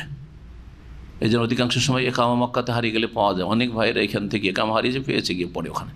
আমি পরামর্শ দিয়েছি অনেক লোকে, যান ওই অফিসে যান, দেখবেন পেয়ে যাবেন, হয়তো 2-4 দিন পরে যান। আল্লাহর ভয় যাদের নেই তাদের বিষয়টা আলাদা, ও তো তওয়াফ করতে করতেও পকেট মারছে, চুরি করছে। জি হ্যাঁ, সবাই তো আর ইবাদতের গরজে আসে না, কিছু তো ধানের মধ্যে চিটা থাকবেই, জি হতে পারে। সেখানে পশু পাখি নিরাপদ, পশু পাখি নিরাপদ, শিকারী জীবজন্তু পাখি নিরাপদ সেখানে। এতগুলো সেখানে পায়রা কবিতর দেখছেন, কবিতরকে তাড়াতে পারবেন? হ্যাঁ, ধরবো না, কবিতর ধরা তো হারাম, তো এখান থেকে তাড়াইতে তাড়াইতে মসজিদে তানিম মসজিদ আয়েশার দিকে নিয়ে যায়, কারণ ওখানে গেলেই হালাল এরিয়া শুরু হয়ে যায়, ওখানে গিয়ে ধরবো, পারবেন? তাড়ানোও যাবে না, নবী করিম সাল্লাল্লাহু আলাইহি ওয়াসাল্লামের নির্দেশ। জি, এই মর্মে অনেকগুলি হাদিস রয়েছে, তার মধ্যে একটি হাদিস বুখারী মুসলিম থেকে শোনায়। রাসূলুল্লাহ সাল্লাল্লাহু আলাইহি ওয়াসাল্লাম মক্কা বিজয়ের বছর বলেন, হ্যাঁ মক্কা বিজয়ের পরে, লা হিজরাতা, এখন আর হিজরত নেই। যারা এর আগে হিজরত করেছে মক্কা থেকে মদিনা, ভালো কথা, এখন মক্কা থেকে আবার মদিনা যাবে মক্কা বিজয়ের পরে, এইটাই তো ইসলামিক স্টেট হয়ে গেছে, তো এখান থেকে আবার ইসলামী দেশ থেকে ইসলামী দেশে হিজরত, সে পেটের দায় হতে পারেন। যেমন বাংলাদেশ থেকে সৌদি আরব, বাংলাদেশও মুসলিম দেশ, এখানে মুসলিম দেশ, এখানে এসছে, তাই না? এটা অন্যরকম হিজরত। কিন্তু এই যেই হিজরত ফরজ ছিল, মক্কা যেহেতু দারুল কুফর ছিল, কুফরি রাষ্ট্র ছিল, সেখান থেকে মদিনা হিজরত করা ফরজ ছিল মক্কা বিজয়ের পূর্বে, আর ওই ফরজ নেই। এখন মক্কার লোক মক্কাই থাক, এখানেই পূর্ণরূপে দিন পালন করো। ওয়ালাকিন জেহাদুন অনিয়াহ, তবে আল্লাহ রাস্তায় জিহাদ এবং সৎ নিয়ত রয়েছে। কিয়ামত পর্যন্ত আল্লাহর দুশমন থাকবে, আল্লাহর দিনের শত্রু থাকবে, আল্লাহ দ্রোহী থাকবে, সুতরাং জিহাদ সর্বাত্মক দিনের খেদমতের জন্য, দিনকে শক্তিশালী করার জন্য প্রচেষ্টার নাম হচ্ছে জিহাদ, সেই প্রচেষ্টা চলতেই থাকবে। সেটার 3টা স্তর রয়েছে, সেটার 3টা স্তর রয়েছে। বল প্রয়োগ করার যাদের স্বাধীনতা ক্ষমতা আছে, যেমন শাসক বল প্রয়োগ করবে, বল প্রয়োগ করবে, আপনার বাড়িতে আপনি বল প্রয়োগ করবেন, বল প্রয়োগ করা। আরেকটা হচ্ছে কথার দ্বারা জিহাদ, আরেকটা হচ্ছে অন্তরের ঘৃণার মাধ্যমে জিহাদ করা। জি, এই জিহাদের 3টা স্তর রয়েছে। জিহাদ মানে শুধু অস্ত্র ধারা নয়, যেমন এক শ্রেণীর মূর্খরা বুঝে জিহাদ মানে কি, জিহাদ মানে অস্ত্র ধারা, না না না, ওটা হচ্ছে অগতির গতি। যে আর যেমন আপনার বাবা অসুস্থ হয়েছে, আপনি নিজে অসুস্থ হয়েছেন, প্রথম চিকিৎসা কি করবেন? পেটে ব্যথা হইলে অপারেশন করে দেবেন নাকি? পেটে ব্যথা হয়েছে আর গিয়ে ডাক্তারকে ডাইরেক্ট গিয়ে বলছেন, হ্যাঁ সার্জনকে বলছেন যে ডাক্তার সাহেব আমাকে অপারেশন করেন, কেন? কারণ পেটে ব্যথা হচ্ছে, তাই করবেন নাকি? না কি করবেন? প্রথম পেটে ব্যথা হচ্ছে, ডাক্তারের কাছে পরামর্শ নিয়ে যদি বলে যে হ্যাঁ ওষুধ ট্যাবলেটই যথেষ্ট, ট্যাবলেটও হবে না ভাই, ব্যথা আপনার বেশি, একটা ইঞ্জেকশন নেন, তখন না ইঞ্জেকশন নেবেন। ইঞ্জেকশন দিতে মজা লাগে নাকি? কষ্ট তো একটু লাগে, কিন্তু নীতি হয় বৃহৎ স্বার্থে, তাই না? ক্যাপসুল খেতে তিতা তো লাগে, কিন্তু তারপরে খেতে হয়, মুখে দেওয়া যায় না, গলে গেলে মুশকিল, তাই না? তারপরে নিতে হয়, তিতা লাগলো, বৃহৎ স্বার্থে নিতে হয়। এগুলি দিয়ে যদি না হয়, হ্যাঁ ডায়েট কন্ট্রোল করলেন, পথ্য ঠিক, এইটা খাওয়া চলবে না, ওইটা চলবে না, এটা খেতে হবে, সেটা খেতে হবে, সব ঠিকঠাক, তাই না?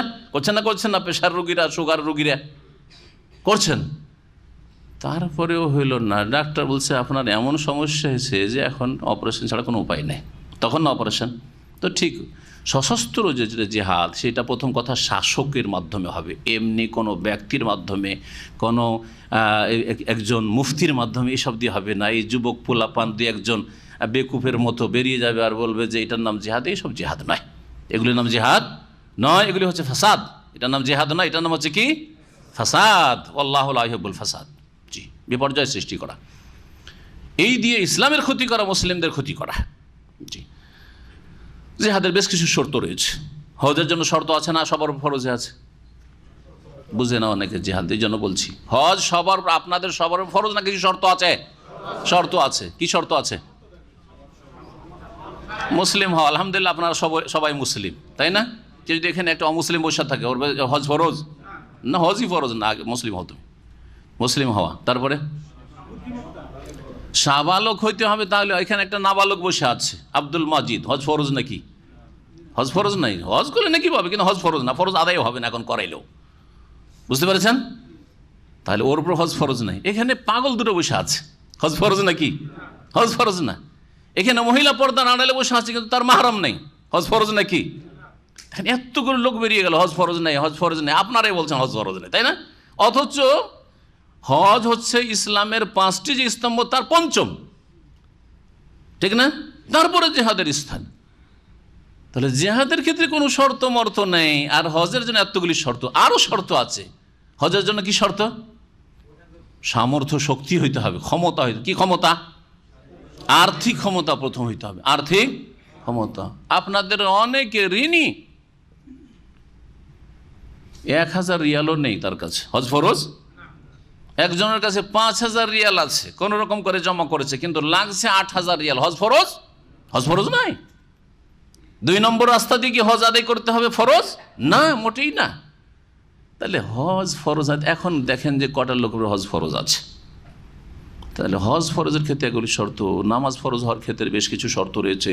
রোজা, সিয়াম ফরজের ক্ষেত্রে বেশ কিছু শর্ত রয়েছে, আছে না নেই? হ্যাঁ, জাকাত ফরজ হওয়ার জন্য সবার উপর জাকাত ফরজ কখনো নাই। তাহলে জিহাদের ক্ষেত্রে স্কুল কলেজের কিছু ছেলেরা সামান্য কিছু পড়ে 18, 20 বছর, 22 বছর, এদের যারা এইরকম জঙ্গি তৎপরতায় লিপ্ত আছে, তারা সকলে 18 থেকে 15 থেকে নিয়ে 22-এর মধ্যে, 25-এর উপরে যাবেই না এরা। যারা হচ্ছে সোফাহাউল আহলাম, জ্ঞানের দিক থেকে নির্বোধ, হ্যাঁ নির্বোধ, এদের বুদ্ধি এখনো হয়নি, এরা আবেগী, এরা এইসব কাজ করছে। এর নাম জেহাদ নাই। জেহাদ ফি সাবিলিল্লাহর বেশ কিছু শর্ত রয়েছে, যেমন সলাত, নামাজের জন্য শর্ত আছে, যাকাতের জন্য শর্ত আছে, রোজা রাখার জন্য। সবার পর আপনাদের রোজা ফরজ নেই, অসুস্থ মানুষ, কিসের রোজা? রোজা আছে নাকি? মুসাফির এখানে সফরে এসছে, কষ্ট, তার জন্য রোজা ফরজ? ওই রকমই জেহাদ ফি সাবিলিল্লাহ। তো জেহাদ মানে প্রথম কথা অস্ত্র ধরা নয়। জেহাদ, হ্যাঁ, নিচে থেকে ধরলে অন্তর থেকে ঘৃণা করতে, পাপীকে ঘৃণা করা, এটা জেহাদ। জি, ভালো কথা বলা আর মন্দ কথা থেকে, কাজ থেকে বিরত রাখা, এটা হচ্ছে জেহাদ। সুতরাং আপনার দিনের দাওয়াতের কাজ হচ্ছে জেহাদ। কোরআনে কারীম দিয়ে আল্লাহ জেহাদের কথা বলে, ফালা তুতিল কাফিরিন ওয়া জাহিদহুম বিহি জিহাদান। জাহিদহুম বিহি আই বিল কোরআন। তার আগে ফুরকানের আলোচনা চলছে, সূরা ফুরকান। কোরআন দিয়ে জেহাদ আল্লাহ করতে পারে, তাও জিহাদান কবীরা। সুতরাং যেই সময় বড় সেই অস্ত্রের জেহাদ নেই, শাসকরা এখনো আপনাকে হুকুম করেনি, আমাকে হুকুম করেনি, তখন বড় জেহাদ হচ্ছে দাওয়ার কাজ করা, তৌহিদের প্রচার প্রসার, তৌহিদ প্রতিষ্ঠা করা, যে শিরকে নির্মূল করা, উৎখাত করা, সুন্নতকে কায়েম করার চেষ্টা করা আল্লাহর জমিনে, বিদআতকে নিশ্চিহ্ন করার চেষ্টা করা, এগুলো হচ্ছে বড় জেহাদ। অত সহজ কথা নয়। এগুলিতে অংশ নেন আল্লাহর হস্তে, আবেগী না হয়ে। আর রাস্তাঘাটে, মাঠে ঘাটে বেরোতে পারে না, ঘরে বসে কথা বলছে, হ্যাঁ, মাঠে বেরিয়ে মনে হচ্ছে বড় জেহাদ করে ফেলেছে, আরও ক্ষয়ক্ষতিকর সর্বনাশ করছে, দেশের সর্বনাশ, অর্থের সর্বনাশ, নিজের সর্বনাশ, নিজের বাপ মা আত্মীয় স্বজন তাদের সর্বনাশ, সব সর্বনাশ করছে।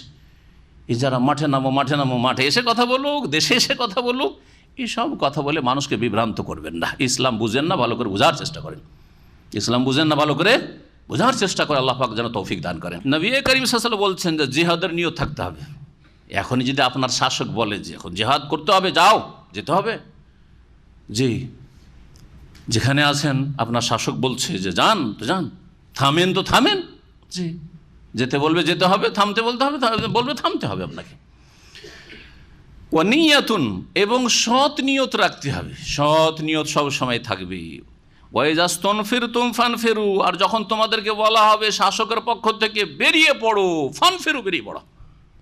এনফিরু খিফাফান ওয়া সিকালান, হালকা থাকো আর ভারী থাকো, সচ্ছলতা থাক আর অসচ্ছলতা থাক, হ্যাঁ, অভাব থাক আর অভাব মুক্ত হও, যে কোনো অবস্থায়। যে সুস্থ থাকো অসুস্থ থাকো, কিন্তু যেতে পারবে, বেশি অসুস্থ থাকা নয়, আল্লাহ মাফ করেছেন। তখন ওয়াইজাস্তানফিরতুম ফানফিরু ওয়াকাল ইয়াউমাল ফাতে মাক্কা, মক্কা বিজয়ের দিন রাসূল সাল্লাল্লাহু আলাইহি ওয়াসাল্লাম এই কথা, ইন্না হাযাল বালাদা হারামাহুল্লাহ ইয়াউমা খালাকাস সামাওয়াতি ওয়াল আরদ, এই শহরকে, মক্কা নগরীকে আল্লাহ হারাম সম্মানিত বলে ঘোষণা করেছেন আসমান জমিন সৃষ্টি করা দিন থেকেই। সুবহানাল্লাহ, যেই দিন আসমান জমিন সৃষ্টি, সেদিন থেকে আল্লাহ হারাম ঘোষণা করেছেন। ফাহুয়া হারামুন বিহুরমাতিল্লাহ ইলা ইয়াউমিল কিয়ামা, সুতরাং আল্লাহর এই হারাম ঘোষণা করার কারণে কিয়ামত পর্যন্ত এই শহর মক্কা নগরীর হারামের এলাকা হচ্ছে হারাম। এখানে বেশ কিছু বিষয় হারাম রয়েছে যেগুলি অন্য জায়গায় হয়তো হারাম নয়, এবং হারামের আরেকটি অর্থ হচ্ছে এই সম্মানিত, হারাম মানে সম্মানিত। ওয়া ইন্নাহু লাম ইয়াহিল্লাল কিতালু ফীহি লিআহাদিন ক্বাবলি, আমার পূর্বে কারোর জন্য এখানে সশস্ত্র লড়াই করা হালাল হয়নি, হালাল হয়নি।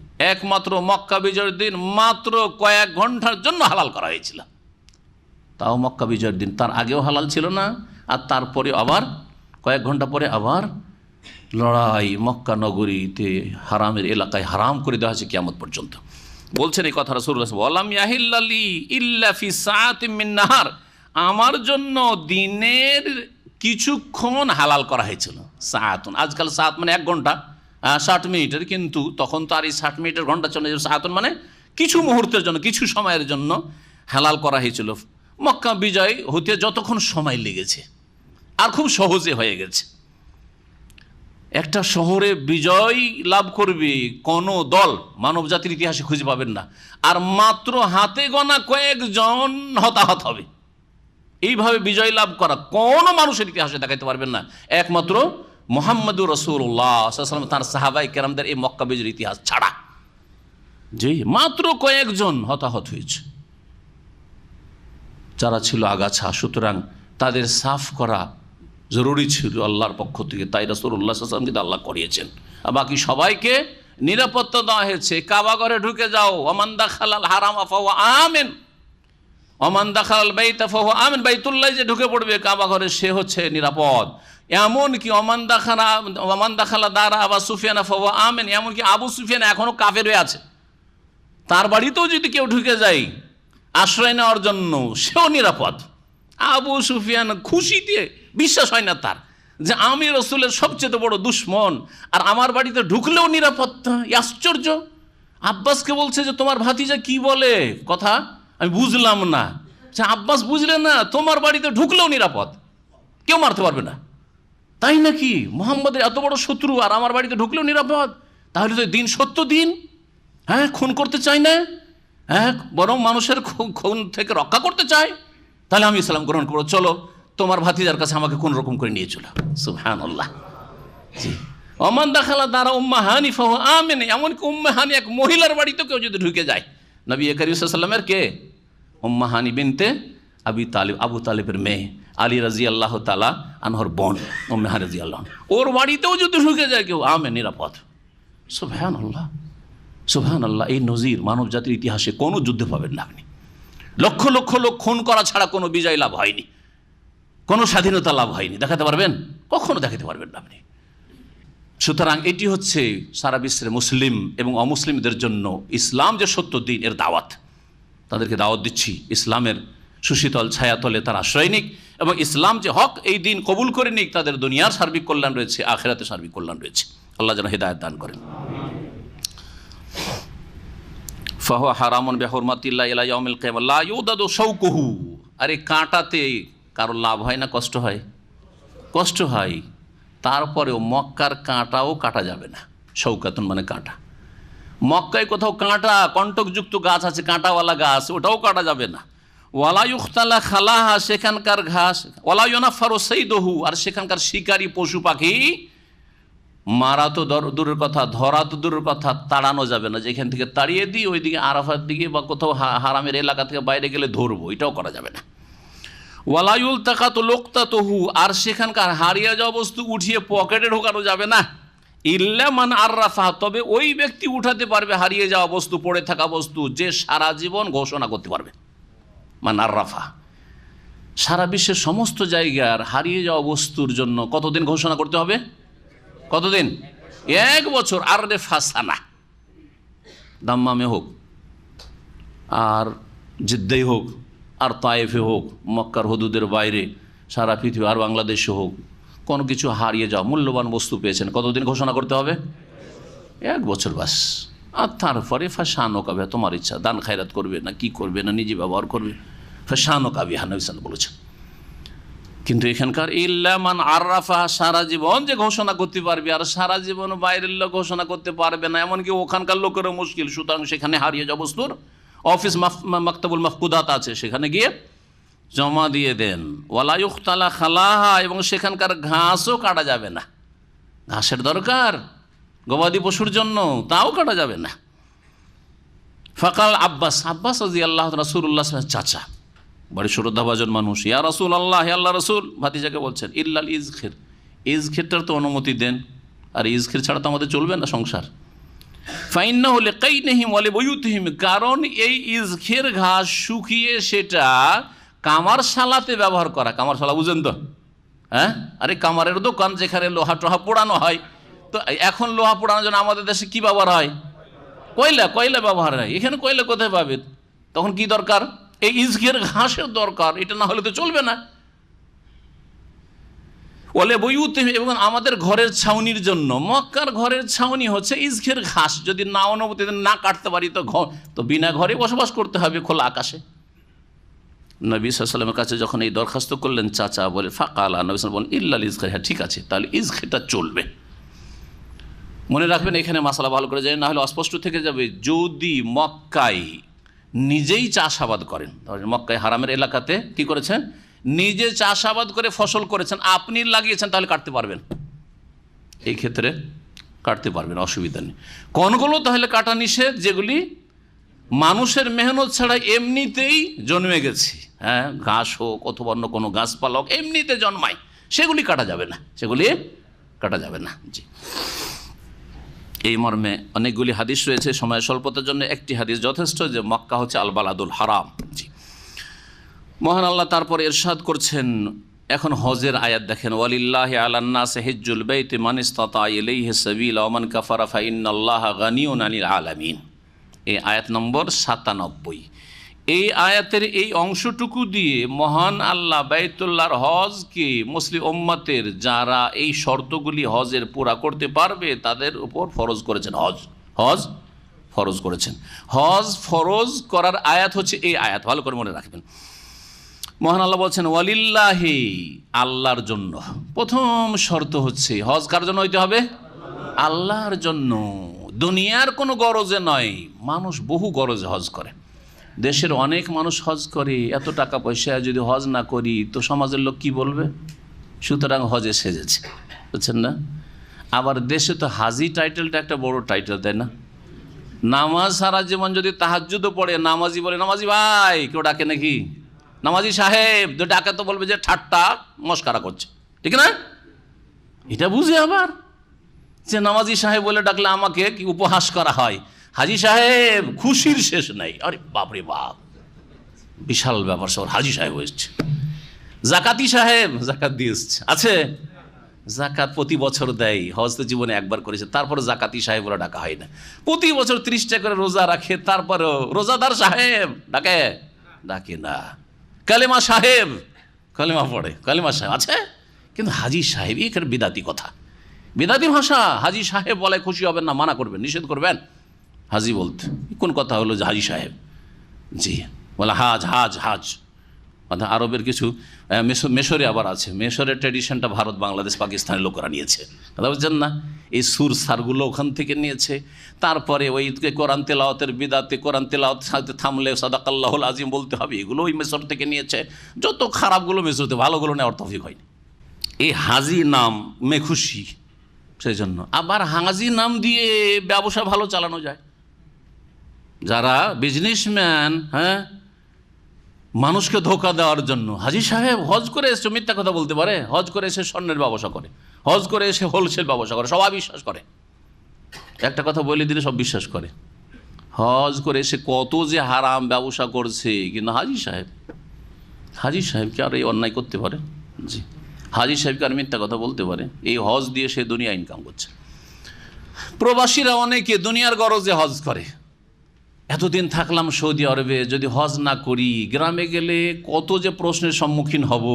শ্বশুর বাড়ি গেলেও জিজ্ঞেস করবে হজটা করে এসছো কি না, তিরস্কার খেতে হবে এখানে গিয়ে। হ্যাঁ, মালামত করবে, কি হজটা করে আসলে, এতদিন থেকে আসলে হতভাগা, আমরা হজ করার জন্য পেরেশান, তুমি হজটা করে আসতে বলে না। এই ভয়ে হজ করেছেন আপনি। জি হ্যাঁ, তাহলে ওয়ালিল্লাহে হয় নাই, ওয়ালিল্লাহে হয় নাই, আল্লাহর জন্য হজ করেন। ফরজ হয়েছে এই বছরই হজ করেন। টাকা আছে 7-8 হাজার, আর হয়ে যাচ্ছে টিকিট, অথবা 5,000 আছে, আর 5,000-ই আলহামদুলিল্লাহ একটা টিকিট পেয়ে গেছেন, হজের একটা বুকিং পেয়ে গেছেন, আপনার হজ ফরজ, ঋণ করজ নেই আপনার ওপর। আর তারপরে আপনার পরিবারের যে 10 দিনের জন্য যাবেন তার খরচা মোটামুটি দিয়ে দিয়েছেন। কার বাড়িতে এরকম 10-20 দিনের খরচ নেই?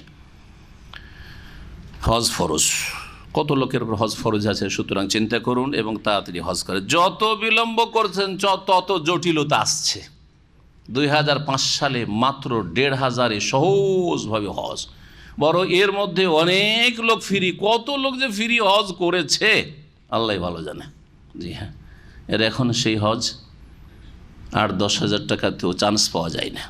আল্লাহর জন্য হজ হইতে হবে। আলান্নাসে, ওই সব মানুষের ওপর, হিজ্জুল বাইতে, বাইতুল্লাহর হজ করা আবশ্যক, ফরজ, মানিস্তাতা ইলাইহি সাবিলা, যেই সব মানুষরা রাস্তার শক্তি সামর্থ্য রাখে, সাবিলের শক্তি সামর্থ্য রাখে। প্রিয় নবী মুহাম্মদ রাসূলুল্লাহ সাল্লাল্লাহু আলাইহি সাল্লাম থেকে একাধিক হাদিস রয়েছে এই সাবিল সম্পর্কে। সাহাবী জিজ্ঞেস করেন, মাস সাবিল ইয়া রাসূলুল্লাহ, এই সাবিল মানে কি? যার সাবিলের শক্তি আছে সেই ব্যক্তির ওপর কি হজ ফরজ। নবী সাল্লাল্লাহু উত্তরে বলেন, আযাদু ওয়ার রাহিলাতু, যার কাছে রাস্তার পাথেও আছে, সম্বল আছে, আর ওয়ার রাহেলা, আর সাওয়ারি বাহনের ব্যবস্থা আছে। নবী সাল্লাল্লাহু আলাইহি ওয়াসাল্লামের যুগে হজের সফর করলে একটা বাহন, মানে উটের সফর, উটের পিঠে সফর, তো একটা উট লাগবে, নাহলে কেমন করে যাবেন? উট আরবে যারা থাকে তাদের জন্য, মদিনা থেকে মক্কা হজে যাবে, অথবা নাজদ এলাকায় জেদ্দা, রিয়াজ, কাসিম থেকে যাবে, তো উট লাগবে। যেখান থেকে যাকে, এখানে দামাম থেকে যাবে, তো উটের সফর ছিল।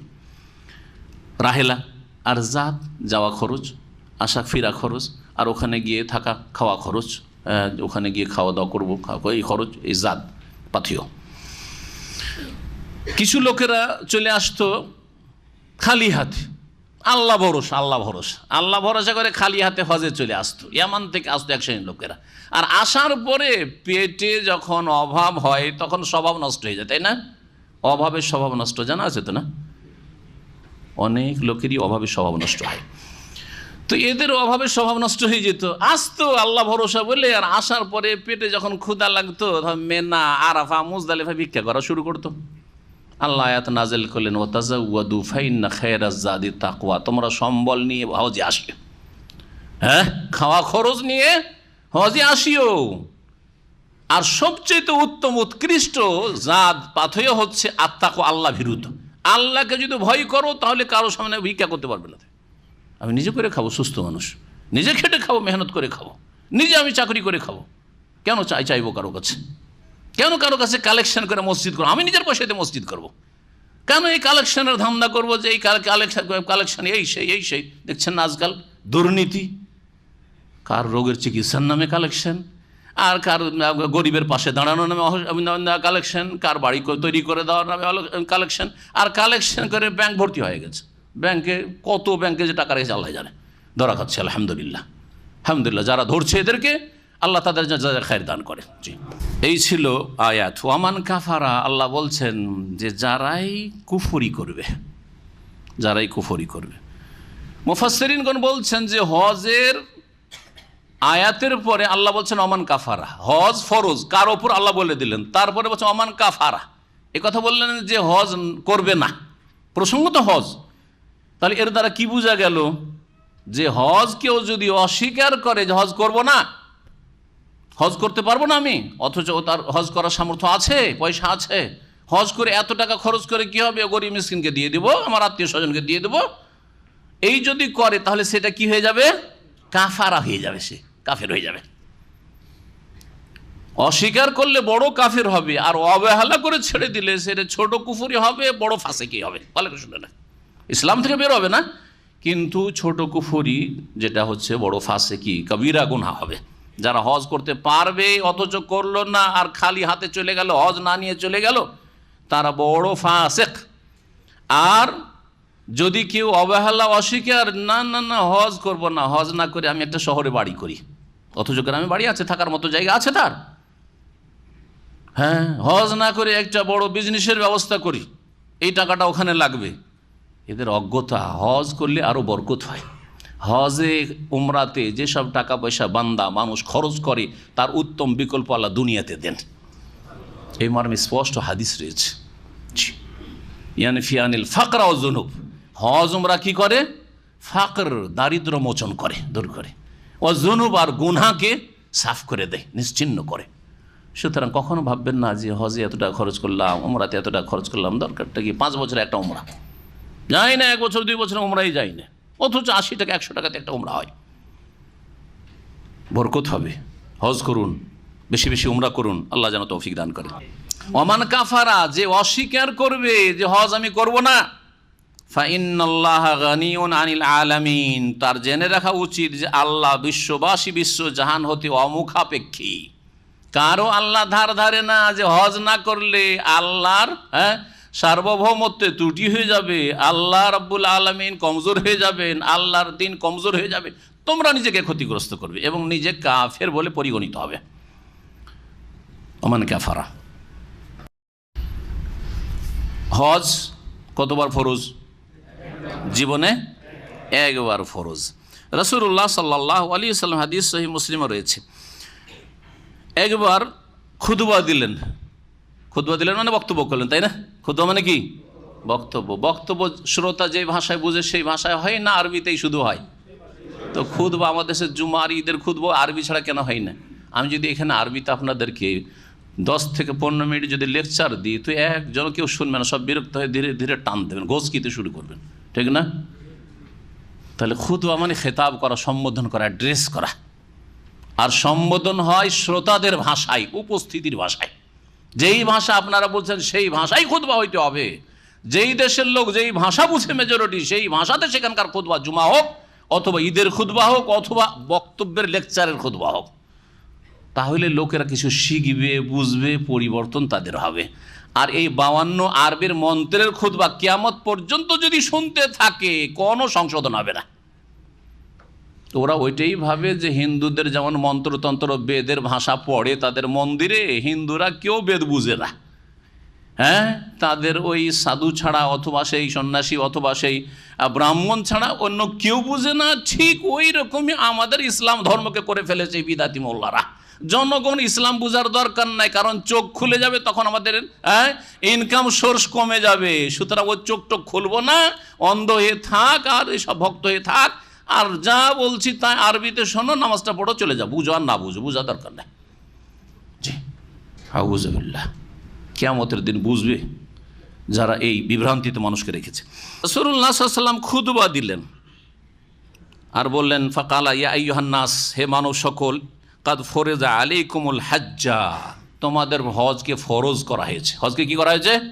ফরজ করা হয়েছে। ফাহুজ্জু, সুতরাং তোমরা হজ করো। ফাকালা রাজুলুন, একজন লোক, অন্য হাদিসে রয়েছে তার নাম ছিল আকরা বিন হাবিস, বলল, ইয়া রাসূলুল্লাহ, আকুলনা আমিন ইয়া রাসূলুল্লাহ, হে আল্লাহ রসুল, প্রতি বছর হজ ফরজ নাকি? বেশি বেশি প্রশ্ন, প্রয়োজন না থাকলে করার দরকার নেই। রসুল যদি প্রতি বছর ফরজ হইতো তার নবী নিজেই বলে দিতেন, কিন্তু যখন বলেননি, অতিরিক্ত জিজ্ঞাসা পছন্দ করলেন না রাসূলুল্লাহ। ফাসাকাত হাত্তা কালা, 3 বার করে ওই লোকটা বলতে আছে, নবী সাল্লাল্লাহু আলাইহি ওয়াসাল্লাম নীরব আছেন, জবাব দিচ্ছে না, তারপরেও বুঝছে না, ছিল বেদুইন, নিউ মুসলিম, বুঝে না। ফাকালা রাসূলুল্লাহ সাল্লাল্লাহু আলাইহি ওয়াসাল্লাম, তৃতীয়বার ওর কথা শুনে বললেন, লাউ কুলতু নাম লা ওয়াজাবাত, আমি যদি হ্যাঁ বলে দিতাম তো অবশ্যই ফরজ হয়ে যেত।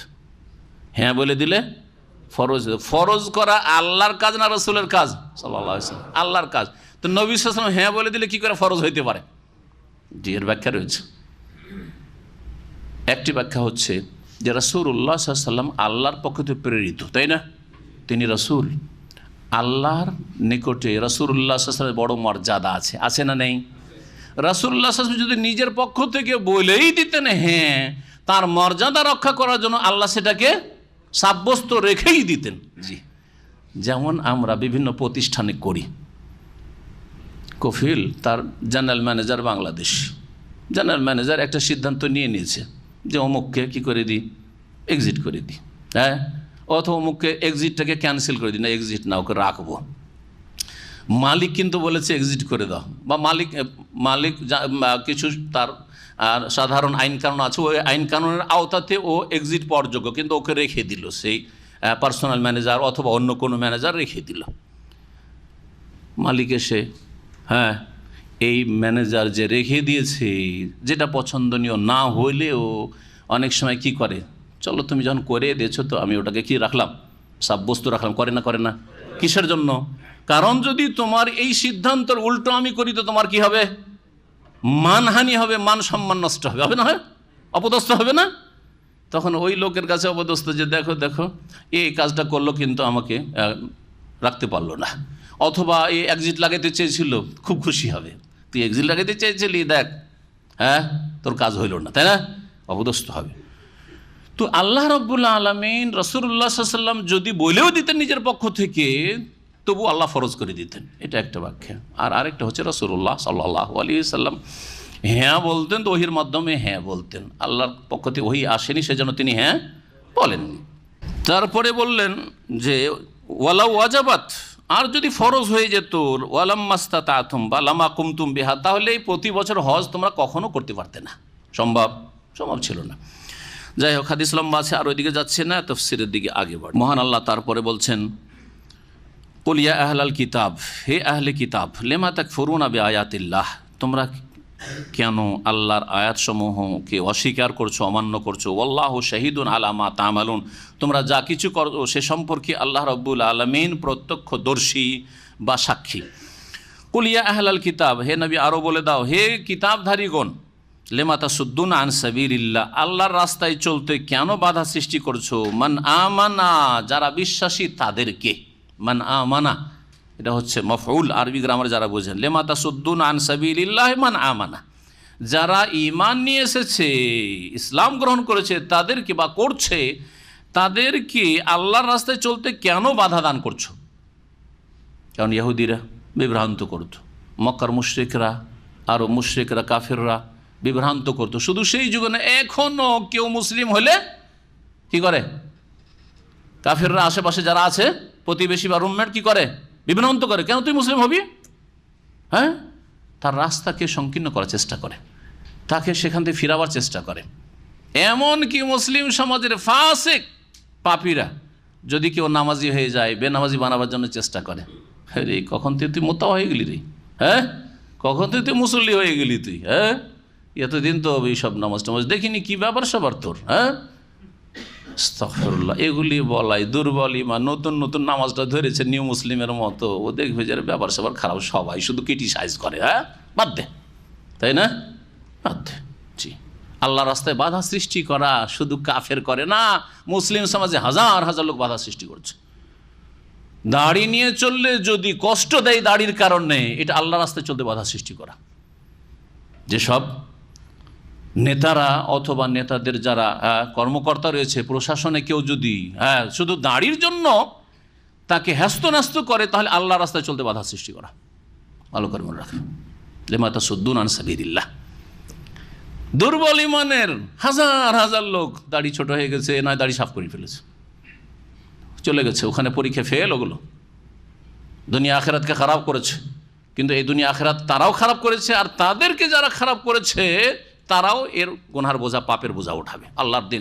তাবগুনাহা এওয়াজা, সেই আল্লাহর রাস্তায় বক্রপথ সন্ধান করছো, মানে আল্লাহর রাস্তাকে বাঁকা করার চেষ্টা করছো, অথবা আল্লাহর রাস্তা যেটা সেটা বাদ দিয়ে বাঁকা পথ মানুষকে দেখাবার চেষ্টা করছো, ভুল পথে পরিচালিত করছো। ও আনতুম শুহাদা, অথচ তোমরা হচ্ছ সাক্ষী। তোমরা হচ্ছ সাক্ষী। কেন আল্লাহ ইহুদিদেরকে সাক্ষী বললেন? কারণ ইহুদিদের তাওরাত ইনজিল সম্পর্কে জ্ঞান ছিল, আহলে কিতাবদের কাছে সেসব কিতাব ছিল যাতে নবী মুহাম্মদ সাল্লাল্লাহু আলাইহি ওয়াসাল্লামের ভবিষ্যৎবাণী ছিল, দিন ইসলাম সম্পর্কে ভবিষ্যৎবাণী ছিল। সেগুলি জানার পরেও ইসলাম গ্রহণে বাধা সৃষ্টি তারা করেছে। ওমাল্লাহু বিগাফিলিন আম্মা তা'মালুন, তোমরা যা কিছু করো তা থেকে আল্লাহ অনবহিত নন বা উদাসীন নন, আল্লাহ বেখবর নন, সব খবর রাখেন আল্লাহ। ইয়া আইয়ুহাল্লাযীনা আমানু, হে ঈমানদার লোকেরা, ইন তুতিউ ফারিকাম মিনাল্লাযীনা উতুল কিতাব, তোমরা যদি যাদেরকে কিতাব প্রদান করা হয়েছে আহলি কিতাব ইহুদি খ্রিস্টান, তাদের কোনো এক দলের আনুগত্য করো। ফারিকান নাকের আল্লাহ বলছেন, যে কোনো দলের, ব্যক্তির অথবা কোনো একটি গোষ্ঠীর ইহুদি খ্রিস্টানদের যদি তাদের কথা মানো, তাদের কথা মানো। অনেক বাতিলের ক্ষেত্রে আজকের ইহুদি নাসারাদের কথা মতো চলা, ইহুদি নাসারারা তাদের সভ্যতা গ্রহণ করা, হ্যাঁ, তাদের সংস্কৃতি গ্রহণ করা, তাদের মতো বেশভূষা, তাদের মতো মুসলিম মহিলাদের পোশাক, পশ্চিমা দেশে বসবাস করে ওই সব দেশের পোশাক, ইহুদি নাসারাদের পোশাক গ্রহণ করেছে। জি হ্যাঁ, তোমরা যদি, আল্লাহ সতর্ক করছেন, কাফেরদের কোনো একটি দলে যাদেরকে কিতাব দেওয়া হয়েছে ইহুদি খ্রিস্টান, তাদের কোনো এক দলের কথা মানো, আনুগত্য করো। ইয়ারুদ্দুকুম বাদা ঈমানিকুম কাফিরিন, তোমাদের ভালো করবে না, তোমাদের ঈমান ইসলামের পরে তোমাদেরকে কাফের করে ফিরিয়ে দেবে। ফিরে আসবে তাদের থেকে, তাদের সমাজ থেকে, তাদের এলাকা থেকে কাফের হয়ে ফিরে আসবে, তাদের মজলিস থেকে কাফের হয়ে উঠে আসবে। সুতরাং খবরদার, তোমরা কাফেরদের, ইহুদি খ্রিস্টানদের অসৎ পরামর্শ নিও না, তাদের সংস্কৃতি সভ্যতা নিও না, তাদের কথায় প্রভাবিত হইও না। ওয়া কাইফা তাকফুরুন, আর কিভাবে তোমরা কুফরি করছো? কারো চাপে, কারো পরামর্শে না? তোমাদের দেশের সিলেবাস এইরকম হইতে হবে, এই সিলেবাস তোমাদেরকে সন্ত্রাস শিখাচ্ছে, সুতরাং সিলেবাসের সংশোধনী প্রয়োজন। এসব কাফেররা চাপ সৃষ্টি করছে।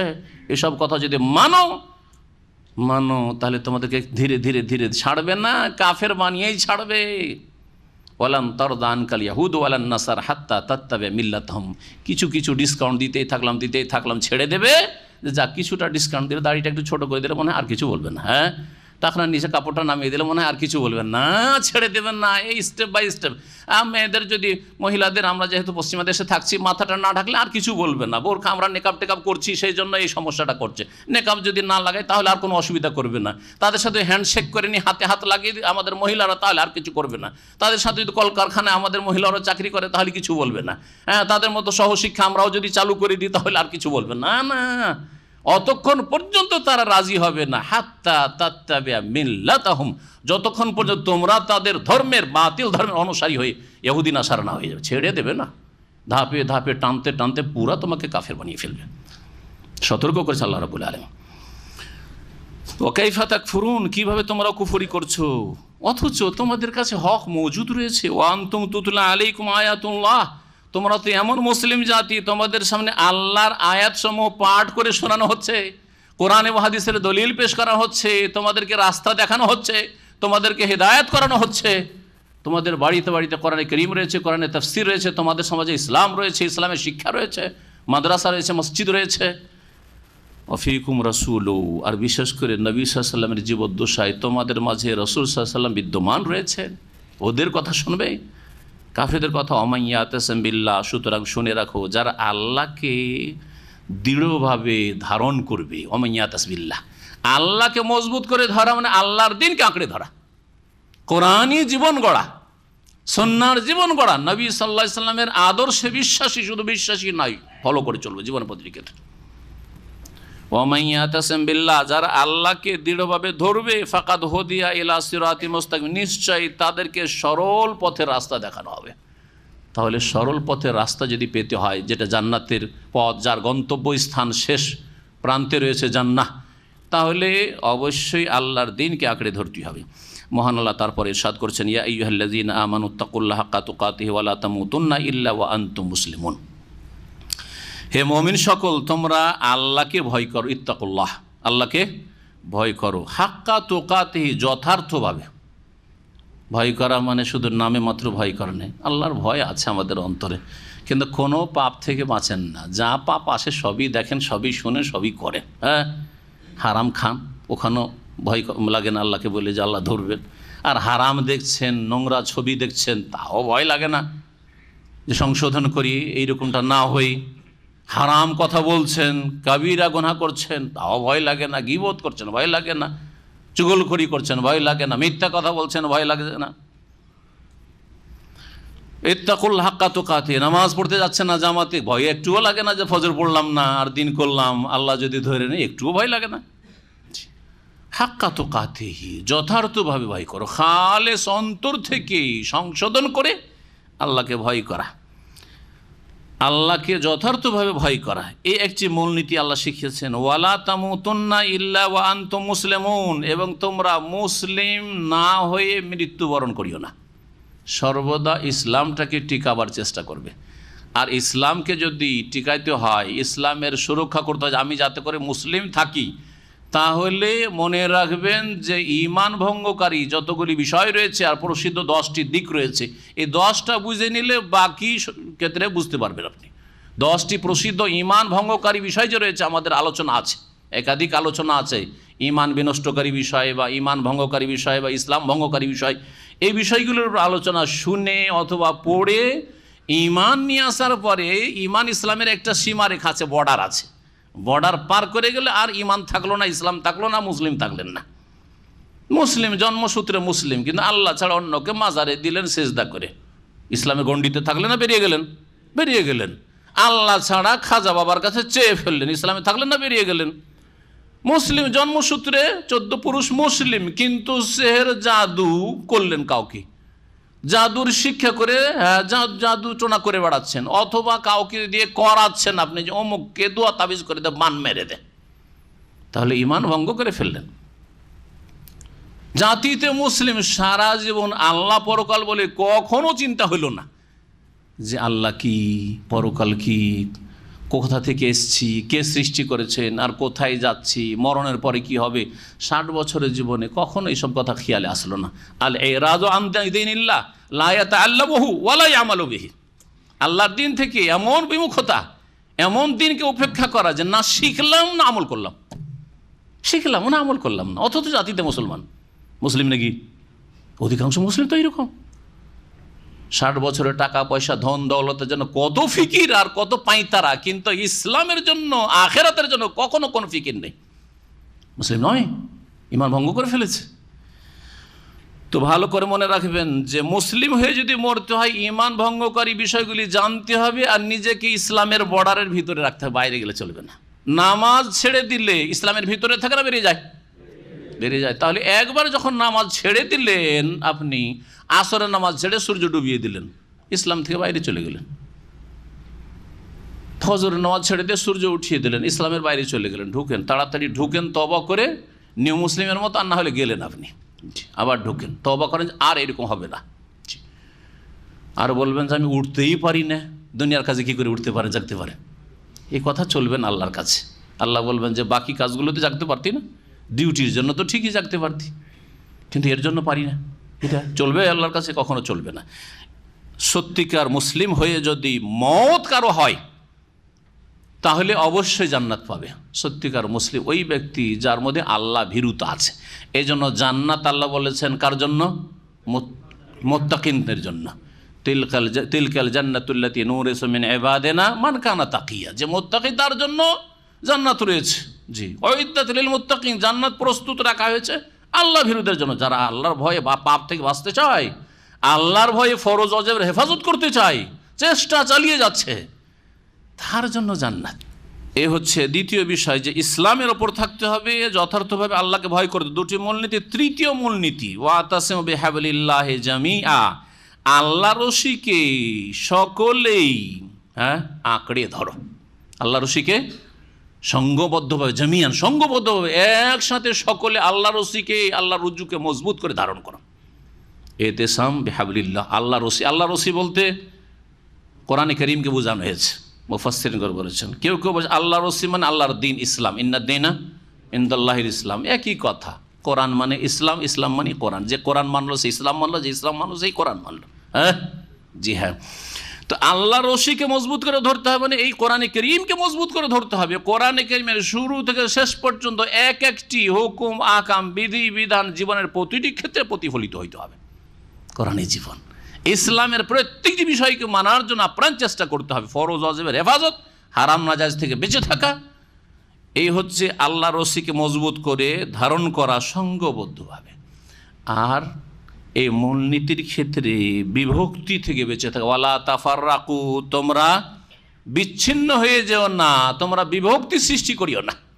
জি, ধর্মের নামে বিভক্তি, রাজনীতির নামে বিভক্তি, দলের শেষ নেই।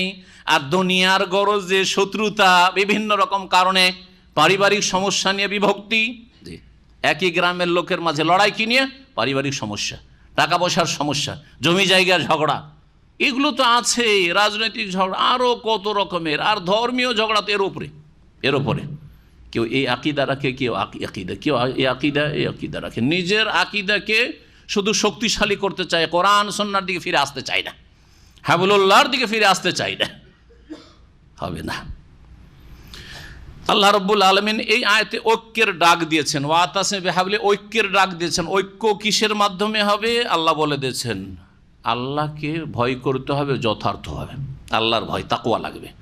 2 নম্বর হচ্ছে মুসলিম জীবন আপনার হইতে হবে, সত্যিকার অর্থে মুসলিম হইতে হবে, আল্লাহর দিনের সামনে আত্মসমর্পণ করতে হবে। আর কোরআন সুন্নাহকে মজবুত করে ধরতে হবে, কোরআন সুন্নাহকে মজবুত করে ধরতে হবে, তাহলেই ঐক্য আসবে। ওয়ালা তাফাররাকু, বিচ্ছিন্নতা সৃষ্টি করিও না। মাসলা মাসাইলে যদি ইখতিলাফ থাকে, তার মানে এই নয় যে দল পাকাবেন। যারা আজকাল দল পাকাপাকি করছে আর মাদ্রাসা পড়া হুজুর, তারা সাহাবায়ে কেরামদের ইখতিলাফ দিয়ে নিজের এই ছিন্ন ভিন্ন হওয়াটাকে বৈধ করার চেষ্টা করে। আর জাল হাদিস পেশ করে, ইখতিলাফ উম্মতি রাহমাতুন, এই উম্মতের নাকি দলাদলি করাটা রহমত। এই উম্মতের দলাদলি করা রহমত না, রহমত না আযাব। রহমত না কি? আযাব। যদি জানতে হয় সূরা হুদ আয়াত নম্বর 118 19 পড়ে নেন। জাল হাদিস মানবেন না কোরআনের আয়াত মানবেন? যেই হাদিস সম্পর্কে সমস্ত মুহাদ্দিসরা বলেছেন, কেউ দ্বিমত করেনি, যেটি হচ্ছে জাল, মিথ্যা কথা। আমার উম্মতের ইখতিলাফ করা রহমত নয়, এটি জাল, মিথ্যা কথা। আর কোরআনে কারীম তো জানাই আছে, ওমান আসদাকু মিনাল্লাহি হাদিস, আল্লাহর চাইতে কে বেশি সত্য কথা বলেছে আর বলতে পারে, ঠিক না? আল্লাহ কি বলছেন শুনেন, ওয়ালা ইয়াজালুনা মুখতালিফিন, মানব জাতি সর্বদা মতবিরোধ করতে থাকবে, ইখতিলাফ করতে থাকবে, দলাদলি করতে থাকবে। ইল্লা মান রাহিমা রব্বুক, তবে হে নবী, তোমার রব যার ওপর দয়া করবেন তারা ইখতিলাফ করবে না, তারা দলাদলি করবে না। তাহলে যারা দলাদলি করে তারা রহমতের কাজ করে না, যারা দলাদলি করবে না তারা রহমতের কাজ করে? যারা দলাদলি করবে না, এক হতে চায় কোরআন সুন্নাহর ভিত্তিতে, তাওহীদের ভিত্তিতে, নবীর আদর্শের ভিত্তিতে, তারা মান রাহিমা রব্বুক, তারা হচ্ছে যাদের উপর রব রহম করেছেন। তাহলে বোঝা গেল যে ইত্তেফাক, ইউনিটি, ঐক্য হচ্ছে রহমত, আর ইখতিলাফ হচ্ছে রহমতের বিপরীত, জহমত। জি, জাহমাতুন মানে জাহমা মানে ভিড়ভাড়। ভিড়ভাড়ে কি সুখ লাগে, শান্তি লাগে? না, লাগে না। জি, অশান্তি। জি, এই মতবিরোধ মুসলিমদের অশান্তি। হ্যাঁ, বলছিলাম যে একশন মোল্লারা, সাহাবায়ে কেরামদের তো ইখতিলাফ ছিল আপোষে, সুতরাং আমাদের ইখতিলাফটা ঠিকই, যে আমরা এতগুলি দল উপদল মযহাবে ভাগ হয়েছি আর তরিকতে ভাগ হয়েছি, এগুলি সব ওই রকমই না, মোটেই না। ধোকা দেবেন না, কানা কাহাই করে দেখাবেন না। সাহাবায়ে কেরামদের জামানায় মাসলা মাসাইলে ইখতিলাফ থাকলেও অন্তরে ফাটল ছিল না, 1 নম্বর কথা। 2 নম্বর কথা, দল পাকাপাকি হয়নি, হয়েছিল? প্রথম কথা, কারো সাথে কারো দুশ্মনী ছিল। একজন সাহাবী হজে তামাত্তু করতে নিষেধ করছেন, ওমর রাদিয়াল্লাহু তাআলা হজে তামাত্তু, বা উসমান রাদিয়াল্লাহু হজে তামাত্তু করতে নিষেধ করছেন। তার সাথে আলী রাদিয়াল্লাহু তাআলা দুশ্মনী ছিল, আর অন্য সাহাবায়ে কেরামদের আশা মুবাশশারা যারা আছেন তাদের দুশ্মনী ছিল। কেউ বলতে পারবে, প্রমাণ করতে পারবেন? কখনো ছিল না। যেটা হারাম কাজ আজকে, যে এই বিভিন্ন দলের হওয়ার কারণে এক দলের লোক আর এক দলের সাথে বিদ্বেষ, শত্রুতা, দুশ্মনী রাখে। এমন দুশ্মনী যে কাফের সাথে ওই দুশ্মনী নেই। কাফের নামাজ না পড়লেও কিচ্ছু বলবে না, কলমা না পড়লেও কিছু বলবে না, তার অধিকার ওইটা আছে, ঠিক? হ্যাঁ, এই অধিকারটা বুঝতে পারলেন যে লায়েক রাফিদ্দিন। কিন্তু মুসলিম যদি 8 রাকাত তারাবি পড়ে বা বেরিয়ে যায়, তাহলে গ্রামে বাস করতে দেবো না। মুসলিম যদি জোরে আমিন বলে দেয় তাহলে মসজিদে ঢুকতে দেব না, আর বেদাতি মোল্লা যদি বলে যে মসজিদে ঢুকতে দেবেন না, তো কি করবেন? জনগণকে গুমরাহ করা হচ্ছে। চিন্তা করেন, আর নবীর আদর্শ আর সাহাবায়ে কেরাম আদর্শের দোহাই দেবেন?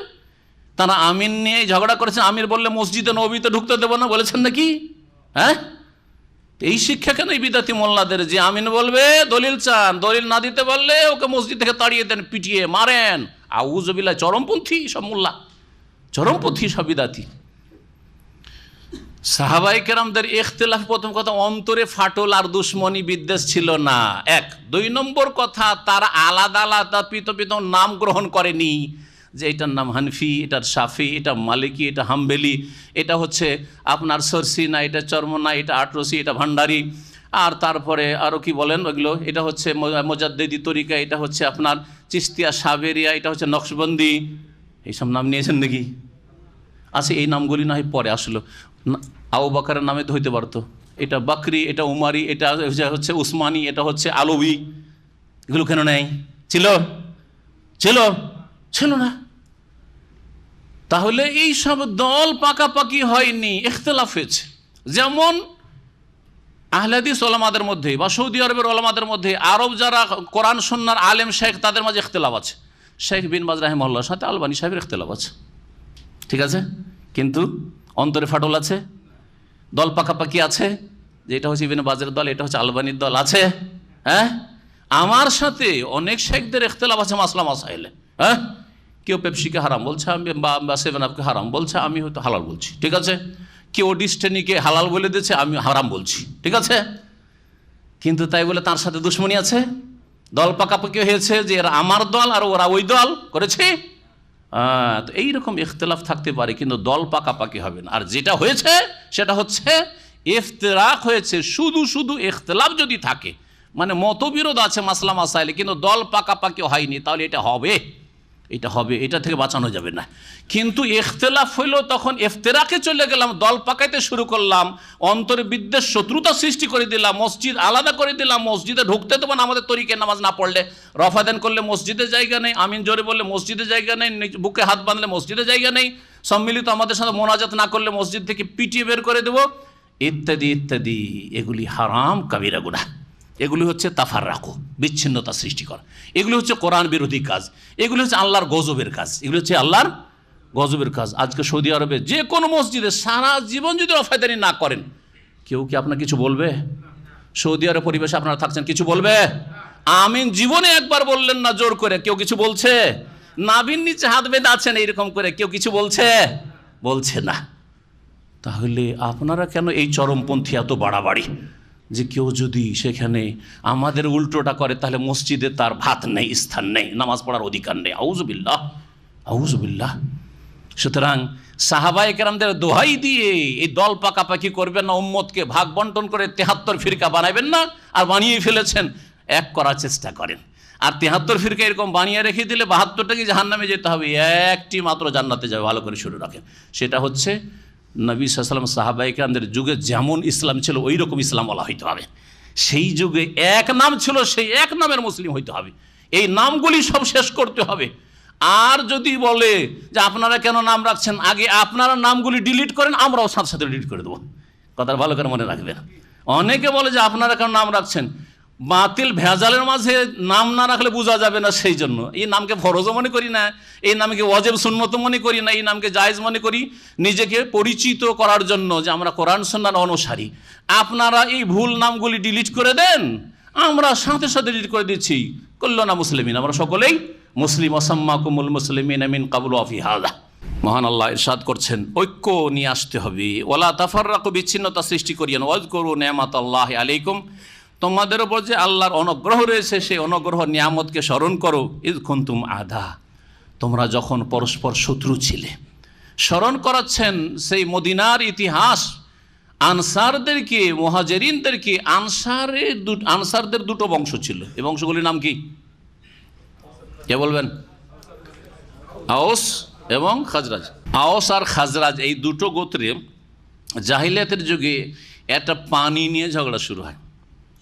একটা পানি নিতে হয়, পানি নিয়ে ঝগড়া।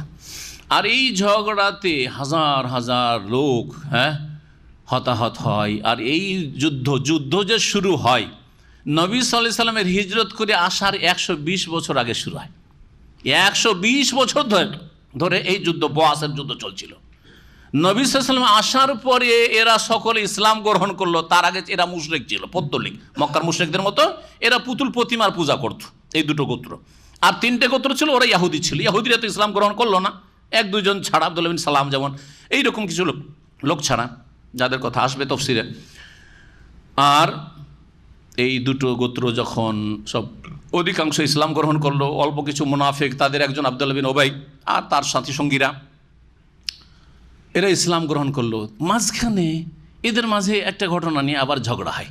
তখন ওই রকম মুহাজির আনসারে ঝগড়া হয়। মুহাজির আনসারে যখন ঝগড়া হয়, আনসারি আলাল আনসার, আনসারিরা রক্ষা করো। আনসারিদের যেমন ডাক দিয়েছে, মুহাজির দেখলো তো আমি তো বাঁচবো না, ওকে মেরে ফেলে দিবে। তো আলাল মুহাজিরি, এই মুহাজিররা আমাকে বাঁচাও, এরা মেরে দেবে আমাকে। এই দুই দিক থেকে একেবারে লাঠি ফাটি অস্ত্র নিয়ে মারামারি আবার শুরু। এরকম উপক্রম হয়েছে, মারামারি শুরু হয়ে যাবে। রাসূলুল্লাহ সাল্লাল্লাহু আলাইহি ওয়াসাল্লাম দ্রুত ছুটে এসেছেন জানতে পেরে। আয়াত নাযিল হইল, ওয়াজকুরু নি'মাতাল্লাহি আলাইকুম, আল্লাহর নিয়ামত স্মরণ করো, তোমরা পরস্পরে 120 বছর ধরে শত্রু ছিলে। ফাআল্লাফা বাইনা কুলুবিকুম, তোমাদের অন্তরকে আল্লাহ রাব্বুল অন্তরে আল্লাহ প্রীতি সঞ্চার করে দিয়েছেন। ফাআল্লাফা, উলফাত মানে হচ্ছে প্রীতি। ফাআল্লাফা বাইনা কুলুব, তোমাদের অন্তরের মাঝে প্রীতি আল্লাহ সঞ্চার করে দিয়েছেন, ভালোবাসা সৃষ্টি করে দিয়েছেন। আল্লাহ যদি না করতেন কারো ক্ষমতা ছিল না। দেখবেন ভালোবাসা মানুষের নিজের আয়ত্ত থাকে না। অনেক সময় একজনের সাথে ভালোবাসা করার চেষ্টা করছেন, ভাই হয় না, ঠিক কিনা? আবার কাউকে ভালোবাসতে চান না, তাও ভালোবাসতে হয়। স্ত্রীকে অনেক চেষ্টা করছেন, হ্যাঁ, পরিবারের চাপে যে একে ভালোবাসবো, কিন্তু বাঁচতেই পারছেন না। হ্যাঁ, অনেক সময় মনে করছেন না, একে রাখবো না, কিন্তু ওর ভালোবাসা আপনাকে, হ্যাঁ জি, ভালোবাসা আল্লাহর পক্ষ থেকে। আল্লাহ বলছেন, আল্লাহ এই ভালোবাসা তোমাদের অন্তরে সৃষ্টি করে দিয়েছেন। ফাআসবাহতুম বিনি'মাতিহি ইখওয়ানা, সুতরাং আল্লাহর অনুগ্রহে তোমরা ভাই ভাই হয়ে গেছো। যখন ভাই ভাই হয়ে গেছো, আর দুশ্মনী সৃষ্টি করিও না, আর ফাটল ধরাইও না। কুনতুম আলা শাফা হুফরাতিম মিনান নার, এর পূর্বের কথা চিন্তা করো, তোমরা অগ্নিকুণ্ডের গর্তের তীরে চলে গেছিলে। শাফা মানে হচ্ছে কিনারা, জি, আর হুফরাতুন মানে গর্ত, মিনান নার জাহান্নামের গর্তের কিনারায়, তীরে প্রান্তে পৌঁছে গেছিলে। তোমরা জাহান্নামে পড়তে যাচ্ছিলে, বরং পূর্বপুরুষরা অনেক এইরকম, এক তো কুফরি শিরক, হ্যাঁ, তাদের প্রতিমা পুতুল পূজা, তারপরে এই মারামারি কাটাকাটি করতে করতে কত লোক চলে গেছে জাহান্নামে, চলে গেছে আছাড় খেয়ে। আর তোমরা রক্ষা পেয়েছো হে আনসারীরা। ফাআনকাযাকুম মিনহা, অতঃপর আল্লাহ তোমাদেরকে এই জাহান্নামের আগুন থেকে, এই গর্ত থেকে রক্ষা করেছেন। কাযালিকা ইউবাইয়িনুল্লাহু লাকুম আয়াতি, এইভাবে আল্লাহ রাব্বুল আলামিন তোমাদের জন্য তার আয়াতসমূহকে বিস্তারিত বর্ণনা করেন। লাআল্লাকুম তাহতাদুন, যাতে করে তোমরা সঠিক পথ প্রাপ্ত হও। এই ছিল আয়াত, যেই আয়াতে আল্লাহ রাব্বুল আলামিন ঐক্যের দাওয়াত দিয়েছেন। আর ঐক্যের জন্য মূলনীতি বললাম, আবার বলছি, তাকওয়া, আল্লাহকে ভয় করতে হবে, আল্লাহকে ভয় করে। তাকওয়া সম্পর্কে আমাদের বিস্তারিত একটা আলোচনা আছে, সেই আলোচনাগুলিতে বিস্তারিত শুনে নেবেন। এখানে আর বিস্তারিত বেশি কিছু বলছি না। ইসলামের হেফাজত করতে হবে, দ্বিতীয় মূলনীতি। আর তৃতীয় মূলনীতি, ইতিসাম বিহাবলিল্লাহ, আল্লাহর রশিকে মজবুত করে ধরতে হবে। সেটা হচ্ছে কোরআন এবং সুন্নাহ। ওহী হচ্ছে হাবলুল্লাহ, আল্লাহর রশি হচ্ছে ওহী। সেটা ওহী মাতুল কোরআন কারীম হোক অথবা গায়র মাতুল রাসূলুল্লাহ সাল্লাল্লাহু আলাইহি ওয়াসাল্লামের হাদিস হোক। আল্লাহ রাব্বুল আলামিন যেন আমাদেরকে ঐক্য নিয়ে আসার তৌফিক দান করেন, গোঁড়ামি থেকে মুক্ত করেন, চরম পন্থা থেকে আল্লাহ যেন আমাদের হেফাজত করেন, মধ্যম পন্থা অবলম্বনের তৌফিক দান করেন। মহান আল্লাহ তারপরে ইরশাদ করছেন এই উম্মতের দায়িত্ব সম্পর্কে, বিশেষ করে এই উম্মতের বিশিষ্ট ব্যক্তি যারা, তাদের গুরু দায়িত্ব সম্পর্কে ইরশাদ করছেন, ওয়ালতাকুম মিনকুম উম্মাহ, যেন তোমাদের মাঝে একটি দল অবশ্যই থাকে। ওয়ালতাকুম মিনকুম উম্মাহ, হে মুসলিম জাতি, তোমাদের মাঝে একটি গোষ্ঠী যেন অবশ্যই এইরকম হয়। ইয়াদউনা ইলাল খায়র, যারা কল্যাণের দিকে মানুষকে ডাক দেবে। এক কাজ, ভালো কাজের দিকে কী করতে হবে? ডাকতে হবে। দাওয়া ইলাল খায়র, ভালো কাজ। ভালো কাজ হচ্ছে তৌহিদের কথা, ভালো কাজ হচ্ছে সুন্নাহর কথা, ভালো কাজ হচ্ছে শিরক আর বিদাতের বিরুদ্ধে বলা। এগুলো হচ্ছে সবচেয়ে ভালো কাজ। প্রথমে এখান থেকে শুরু করতে হবে। ভালো কাজ হচ্ছে সালাত নামাজের জন্য ডাকা, ভালো কাজ হচ্ছে ফরজ ওয়াজিবের জন্য ডাকা, ভালো কাজ হচ্ছে হারাম নাজায়েজ বিরত রাখার জন্য আহ্বান করা, ভালো কাজ হচ্ছে হাইয়া আলাস সালাহ হাইয়া আলাল ফালাহ বলা। কেউ যদি বলে ভাই চলেন আমি নামাজে যাচ্ছি, চলেন, রুমমেট বলে চলেন নামাজের জন্য, এইটা হচ্ছে ওর দায়িত্ব। আপনাকে বলে কষ্ট দেয়নি, আপনার হিতাকাঙ্ক্ষী সে, তার কদর করুন আপনি। আল্লাহ রাব্বুল আলামিন প্রত্যেককে দায়িত্ব দিয়েছেন এই দায়িত্ব। ইয়াদউনা ইলাল খাইর, বিশেষ করে একটি দল হইতে হবে যারা কল্যাণের দিকে আহ্বান করবে, ইয়ামুরুনা বিল মারুফ, আর ভালো কাজের নির্দেশ দেবে, ওয়া ইয়ানহাউনা আনিল মুনকার, অন্যায় কাজে বাধা দেবে, ওয়া উলাইকা হুমুল মুফলিহুন, আর ওরাই হচ্ছে সার্বিক সফল কাম, সার্বিক ক্ষেত্রে সফল কাম। তাহলে সার্বিক ক্ষেত্রে সফলতা যদি লাভ করতে হয়, মুসলিম উম্মাহকে একটি দল অবশ্যই থাকতে হবে যাদের বৈশিষ্ট্য হবে আর দাওয়া ইলাল খাইর, আমর বিল মারুফ আর নাহি আনিল মুনকার, এই কাজগুলি হইতে হবে, এই কাজগুলি হইতে হবে। এইটা প্রত্যেকটা বাড়ির ওপর ভাগ করে দেন। তাহলে প্রত্যেকটা বাড়িতে পরিবারে 5 ভাই যদি থাকে, 1 ভাইকে ভালো দিনের আলেম বানান। সবগুলিকে যদি নাও বানাইতে পারেন, হ্যাঁ সবগুলি ভালো আলেম হবে এটাও সম্ভব না, চেষ্টা করলেও অনেক সময় ব্যর্থ হবে, সবাই ভালো আলেম হবে না। একজনকে ভালো আলেম, ভালো দায়ী বানান, হ্যাঁ, তাহলে বাড়িটাকে কি করবে? আলোকিত করবে। একটা পরিবারের উপর ভাগ করে দেন, হ্যাঁ, বা একটা পরিবার তো বললাম, একটা সমাজ, একটা গ্রামের উপর ভাগ করে দেন। প্রত্যেক গ্রামে 2-4 জন আলেম হইতে হবে। যদি প্রতিটি বাড়িতে সম্ভব না হয়, প্রত্যেক গ্রামে 2-1 জন ভালো আলেম দায়ী হইতে হবে দিনের, তাহলে অন্ধকারে থাকবে না এই গ্রামটি। প্রত্যেক ডিস্ট্রিক্টে কয়েক শত দিনের আলেমে দিন, কোরআন সুন্নাহর আলেম এবং দায়ী হইতে হবে। ইয়াদউনা ইলাল খাইর ওয়া ইয়ামুরুনা বিল মারুফ ওয়া ইয়ানহাউনা আনিল মুনকার। শুধু মাদ্রাসা পড়া নয়, বরং যারা নেতৃস্থানীয় ব্যক্তি, চেয়ারম্যান, এমপি, আরও প্রভাবশালী, যাদের কথায় অনেক লোক উঠে বসে, তাদেরকে এই কাজগুলি করতে হবে, কারণ তাদের দ্বারা বেশি কাজ হবে, তাদের কথা লোকেরা বেশি শুনবে। গরিব আলেমের কথা শুনবে না। আলেমের আবার যদি পয়সা থাকে, হ্যাঁ, পকেট গরম থাকে, তাহলে একটু শুনবে। হ্যাঁ, আলেমের যদি এরকম প্রভাব থাকে সমাজে, তার দ্বারা কিছু কাজ হবে, সুতরাং তার ওপর দায়িত্বও বেশি। যাকে যত বেশি আল্লাহ সম্মানিত করেছেন, তার দায়িত্ব বেশি তত আল্লাহ দিয়েছেন। আল্লাহ যেন আমাদেরকে ঠিকভাবে নিজ নিজ দায়িত্ব পালনে তৌফিক দান করেন। সফলতা লাভ করলে তাহলে এই কাজগুলি করতে হবে। ওয়ালা তাকুনু কাল্লাযিনা তাফাররাকু, আর ওদের মতো হয়ে যেও না যারা বিচ্ছিন্নতা সৃষ্টি করেছে। তাফাররাকু ওয়াখতালাফু, এবং তারা মতবিরোধ করেছে, মিন বাদি মা জাআহুমুল বায়্যিনাত, তাদের কাছে সুস্পষ্ট দলিল প্রমাণ কোরআন সুন্নাহ আসার পরেও। কোরআন সুন্নাহ জনগণের কাছে ক্লিয়ার না আসতে পারে, কিন্তু মাদ্রাসা পড়া লোকদের কাছে আসে নাই। তারা কোরআনের তাফসীর পড়ে নাই, রাসূল সাল্লাল্লাহু আলাইহি ওয়াসাল্লাম হাদিস পড়ে না, তারা বুখারী, মুসলিম, আবু দাউদ, নাসাই, তিরমিজি পড়া হয় না তাদের সামনে। আরবি ভাষা মাদ্রাসা পড়ো আলেমরা বুঝে না, তো তাদের কাছে কিন্তু জাআহুমুল বায়্যিনাত, সুস্পষ্ট দলিল প্রমাণ চলে এসছে। তারপরেও যদি তারা বলে যে সবটাই ঠিক, আবার আশ্চর্য হবেন আপনি, বলে যে 4টাই ঠিক, 4 মযহাবই ঠিক, ঠিক না? বলে না, বলে না 4 মযহাব হক, মানে না, মৌখিক কথা, এটা বাস্তবে নয়। কিন্তু কেমন করে তা শুনেন, 4টাই ঠিক, তাহলে হানাফি মযহাবে আস্তে আমিন, তাই না? হানাফি মযহাবে রফায় দেনি নেই, হানাফি মযহাবে নাভির নিচে হাত, কিন্তু শাফি মযহাবে সবগুলি আছে, রফায় দেন আছে, আমিন জোরে আছে, আর বুকে হাত বাঁধা আছে। তো আপনার মসজিদ, আপনি একটু আগে বললেন যে 4টাই হক, তো আপনার মসজিদ যদি আপনার পিছনে শাফেই কেউ পড়ে, অথবা আপনার ইমামে কেউ শাফেই পড়ে, আর ওই শাফি মাসআলা করে আমল করে, তখন মসজিদ থেকে বের করার হুকুম কেন দিচ্ছেন? কত বড় জুলম, অত্যাচার! বুঝতে পারছেন না? তাহলে মুখে বলছেন 4টা হক, কিন্তু কাজের বেলা বলছেন না, আমরা যেটা করি সেটা ছাড়া আর হক পৃথিবীতে নাই। জি হ্যাঁ, কারো বসবাসের স্থান নেই, হ্যাঁ, কাউকে বেঁচে থাকার অধিকার নেই, আমাদেরটা ছাড়া বেঁচে থাকার অধিকার নেই। সুবহানাল্লাহ, আশ্চর্য হয়ে যাবেন আপনি এদের চরিত্র। আল্লাহ বলছেন ওদের মতো হয়ে যেও না। কাদের মতো? যারা কি করেছে? বিচ্ছিন্নতা সৃষ্টি করেছে এবং তাদের কাছে সুস্পষ্ট দলিল প্রমাণ আসার পরে মতবিরোধ করেছে। কাদের দিকে ইঙ্গিত করা হয়েছে বলতে পারেন? এই দিয়ে কাকে বোঝানো হয়েছে কোরআনে কারিমে 1400 বছর আগে? ইহুদি খ্রিস্টানদের দিকে। ইহুদি খ্রিস্টানরা তাফাররাকু ওয়াখতালাফু, তার বিচ্ছিন্নতা সৃষ্টি করেছে এবং মতবিরোধ সৃষ্টি করেছে ধর্মের নামে।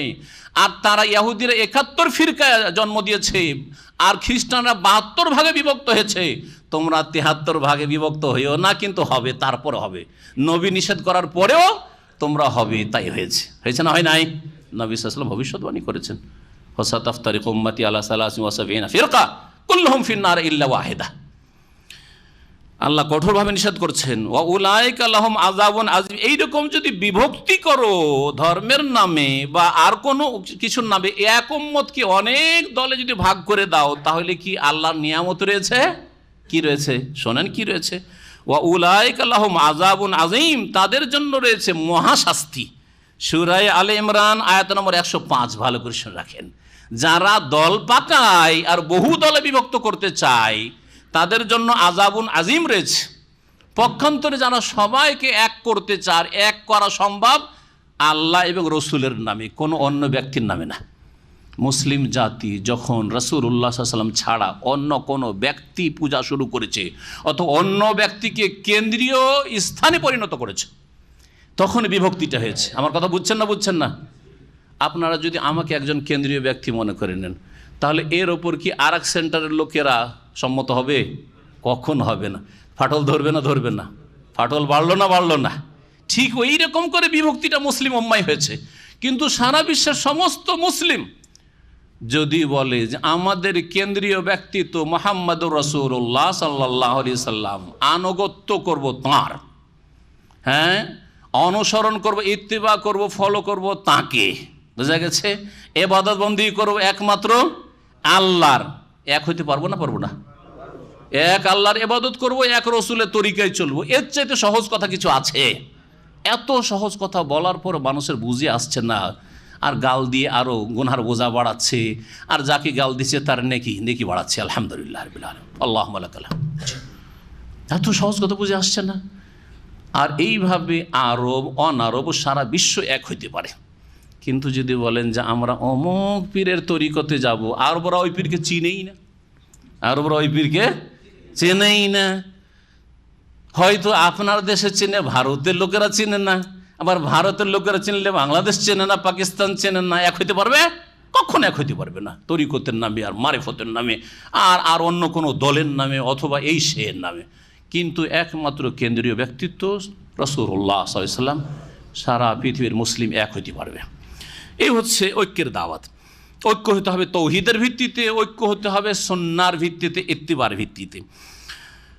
মহান আল্লাহ ইহুদিদের রাস্তা থেকে সতর্ক করছেন আর বলছেন তাদের জন্য কঠোর শাস্তি রয়েছে যারা এইরকম কাজ করবে। ইয়াউমা তাবিয়াদ্দু ওজুহ ওয়া তাসওয়াদ্দু ওজুহ, স্মরণ করো যখন এমন একটা দিন আসবে যেই দিন কিছু চেহারা, মুখমণ্ডল সাদা উজ্জ্বল হবে, তাবিয়াদ্দু ওয়া তাসওয়াদ্দু ওজুহুন, আর কিছু চেহারা সেই দিন কালো হয়ে যাবে।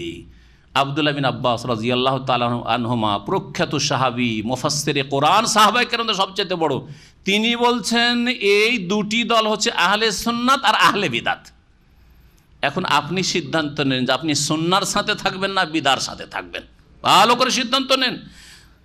কিয়ামতের দিনে সাদা উজ্জ্বল চেহারা হবে যারা কোরআন সুন্নাহর অনুসারী তাদের, আর যারা বিদাতি তরিকায় নামাজ রোজা হজ যাকাত করেছে, বিদাতি তরিকায় জীবনযাপন করেছে, নবীর তরিকা নয় কিন্তু বিদাতে হাসানা নামে চালিয়ে দিয়েছে। মুরব্বীরা এটাকে পছন্দ করেছেন, ভালোবেসেছেন, সুতরাং আমরা করেছি। মুরব্বীদের তরিকাকে উপেক্ষা করা যায় না, সেই জন্য মেনেছি। তাসওয়াদ্দু ওজু, সেই দিন চেহারাগুলি মলিন হবে, কালো হয়ে যাবে। আল্লাহু আকবার। আল্লাহ যেন হেফাজত করেন, আল্লাহ যেন হেদায়েত দান করেন। তারপরে শুনেন পরিণামটা কি হবে। এই তো সাদা চেহারা কিছু আর কালো চেহারা হাসরের মাঠে দেখবেন, শেষ পরিণাম কি হবে। ফাম্মাল্লাযিনা আসওয়াদ্দাত ওজুহুহুম, পক্ষান্তরে যাদের চেহারাগুলি কালো হয়ে থাকবে হাসরের মাঠে, তাদেরকে ফেরেশতারা শাসানি দিয়ে জিজ্ঞেস করবেন, এবং আল্লাহ জি আকাফারতুম বাদা ঈমানিকুম, তোমরা ঈমান ইসলাম কবুল করার পরেও তোমরা এই কুফরি কাজ করেছো, এই শিরক বিদাত করেছো, এই কবর মাজার পূজার ধর্ম পালন করেছো, এই হুলুল ওয়াহদাতুল ওজুদ আর এই তাসাউরের শেখ আর ফানা বিলীন হওয়া, লয় হয়ে যায় আল্লাহতে, ওলি আউলিয়া, এইসব বিশ্বাস করেছো, ঈমানের পরে কুফরি করেছো। ফাজুকুল আযাব, সুতরাং তোমরা শাস্তির আস্বাদন করতে থাকো। বেমা কুনতুম তাকফুরুন, তোমাদের কুফরি অমান্য করার কারণে।